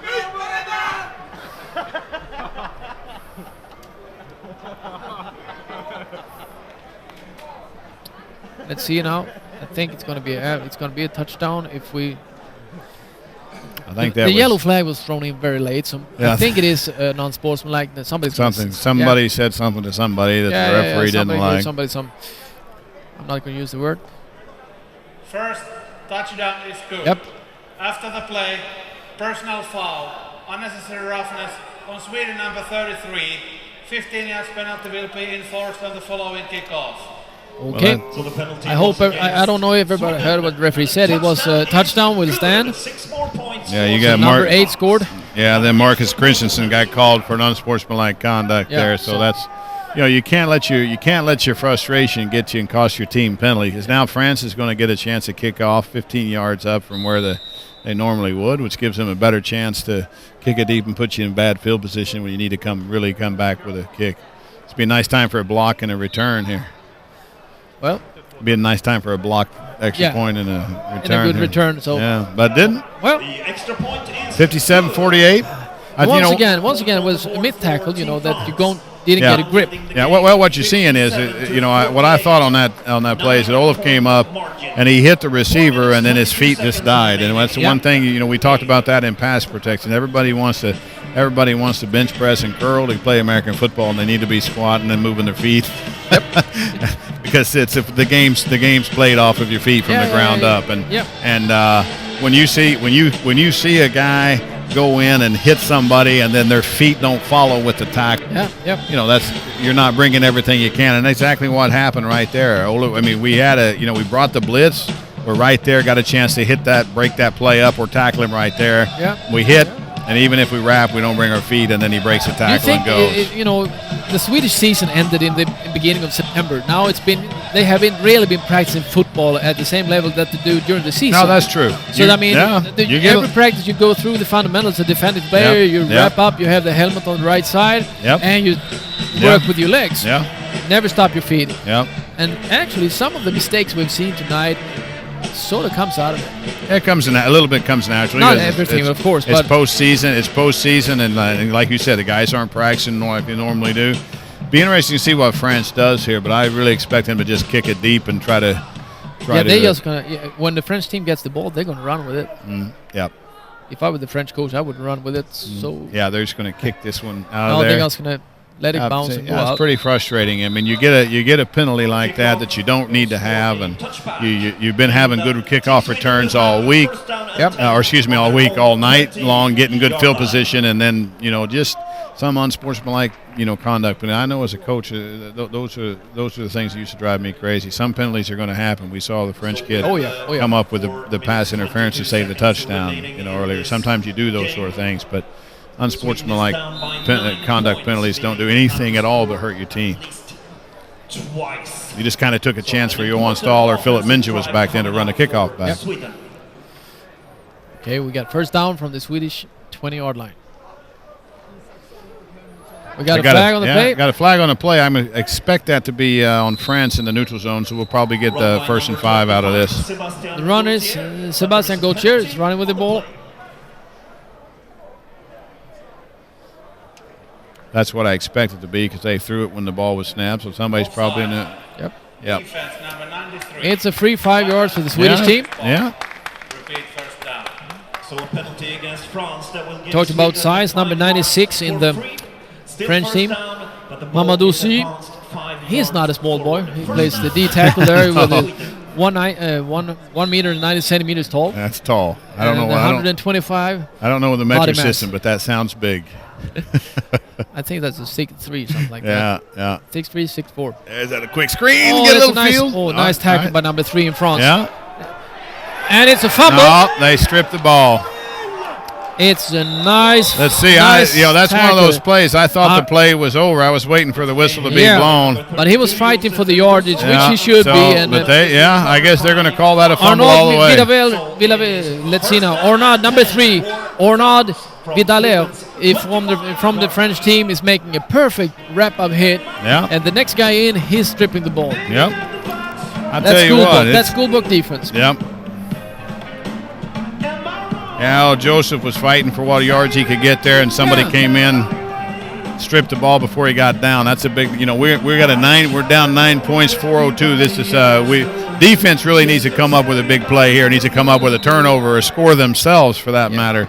But France is lined up to run the ball here. They're going to run it. They're going to run it. Nice play. Nice Martin play. Von Mark scraping right over the top, right in the hole. He was waiting in the gap for that run to come. Yep. That's what you like. The clock's France they're in their 4-minute mode. They're going to huddle up each time. They're probably going to snap the ball. With a 9-point lead here, that's not and the field position you got here, you should be snapping this ball with about 1 to 4 seconds on the play clock, and it's going to force Sweden. You might actually see Sweden the second down here. You might see them use a timeout maybe if they stop them here. Maybe a little early for that. They're going to try to strip the ball, and the French team is going to hold it. That's a great job by the defense. Really, that's really good. Trying to strip it out of there. Good job. Inside run for no gain for France. We got 3 minutes and 20 seconds, 19 seconds. France right snapped now. that ball with snapped that ball with 3 seconds on the clock there. So they did it on the play clock. They're doing a good job working the clock right now. 57 to 48.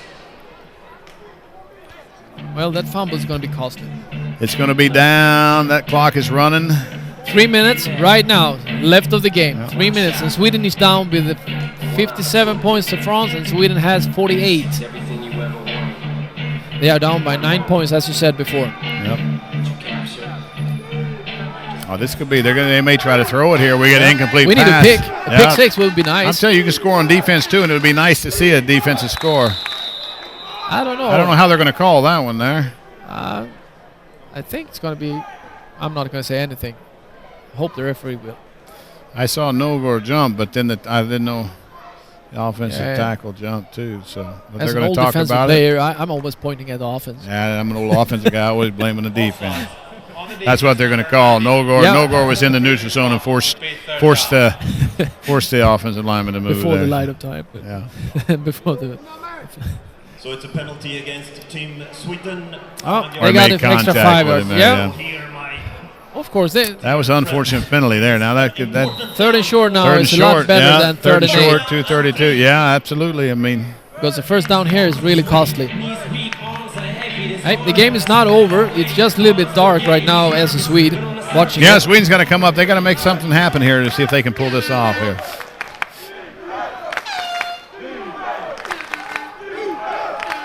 Well, they run it right up the middle. Yep. And he's got 2 hands on the ball all the time almost. Yep. As soon as the contact is getting close, he's wrapping that ball up so hard. Yep. There's a French running back, of course. Well coached, Stéphane Yepmo.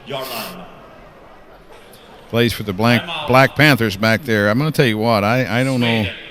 I don't know much about this kid, but I know he's one heck of a running back. I wouldn't mind having him. If he's around, if he's around in 2015, they're gonna have a little running game going.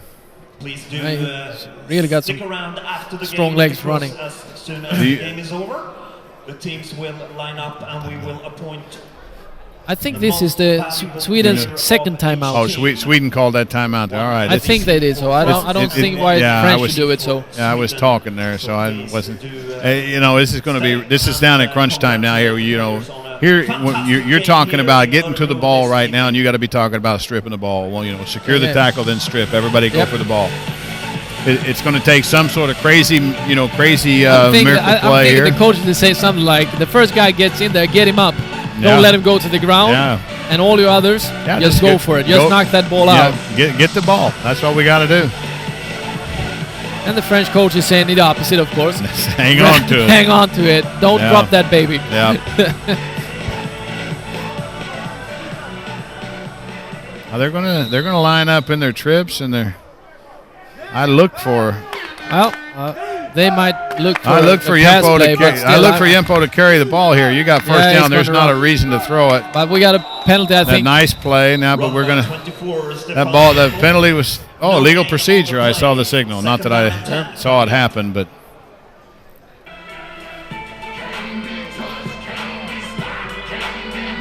But I think I don't know. I mean, you know.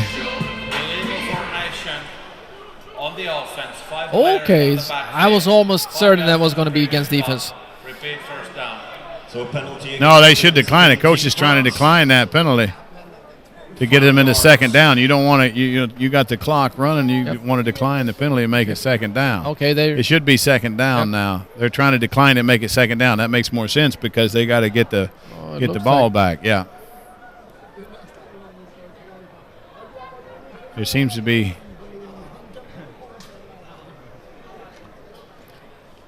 I don't know what happened. I don't know what's going on. Well,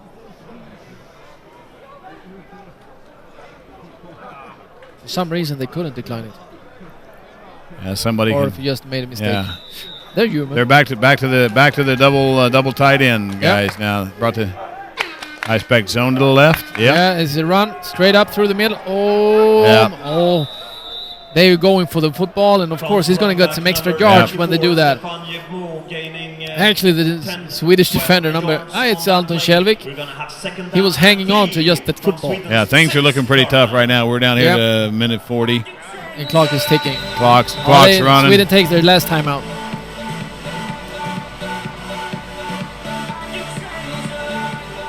Timeout. Team Sweden. Team's third and last timeout.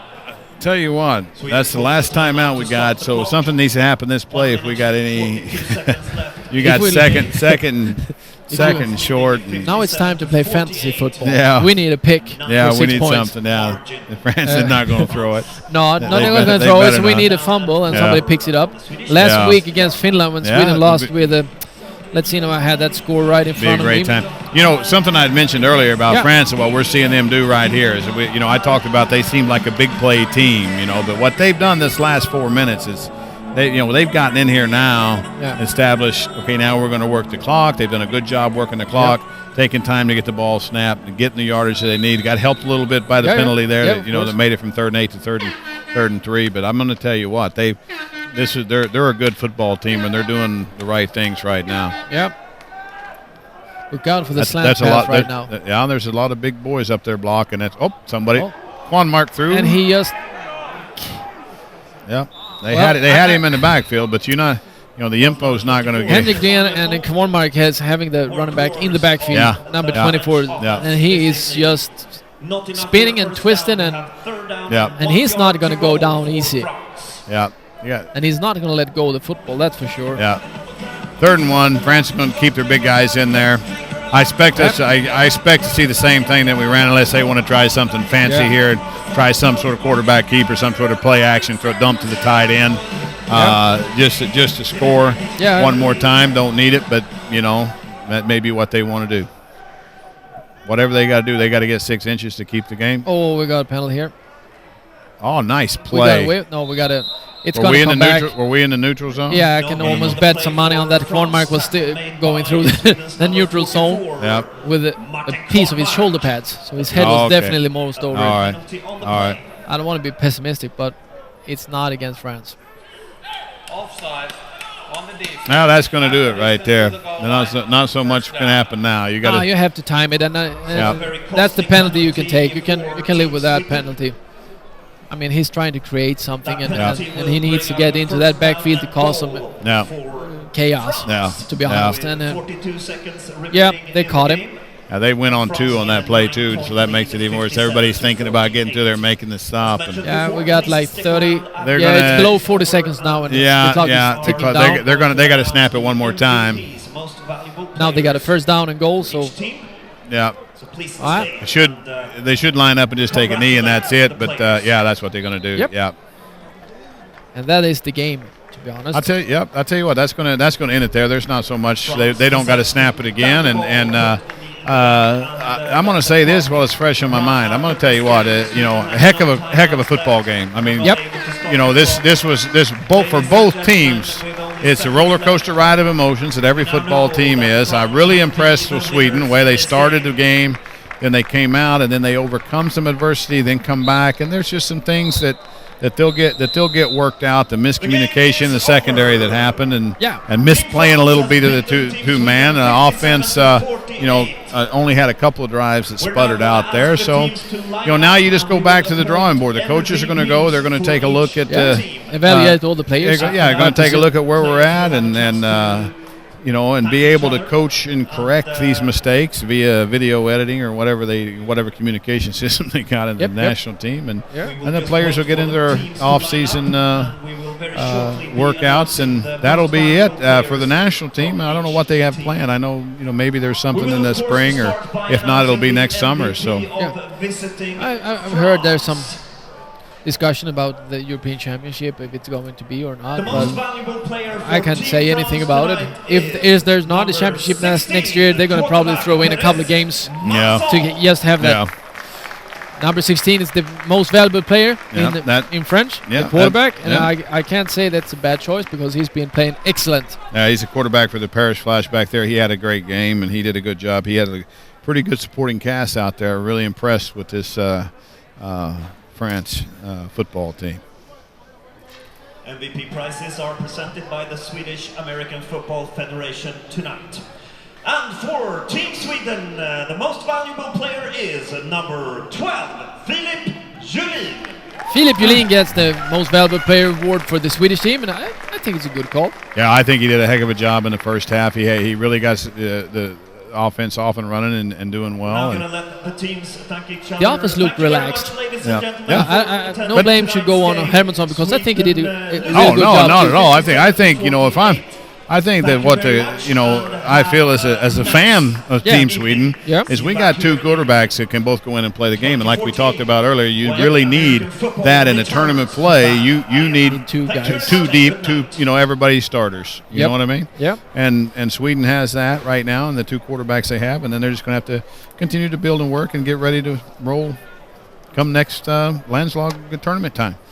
So from the city of Örebro in Sweden and the Behrn Arena, me, myself, Claes Samuelsson and BD Kenny wants to say thank you for all the viewers out there, and a big thank you to örebroguiden.com, who has been the producing partner here in this broadcast.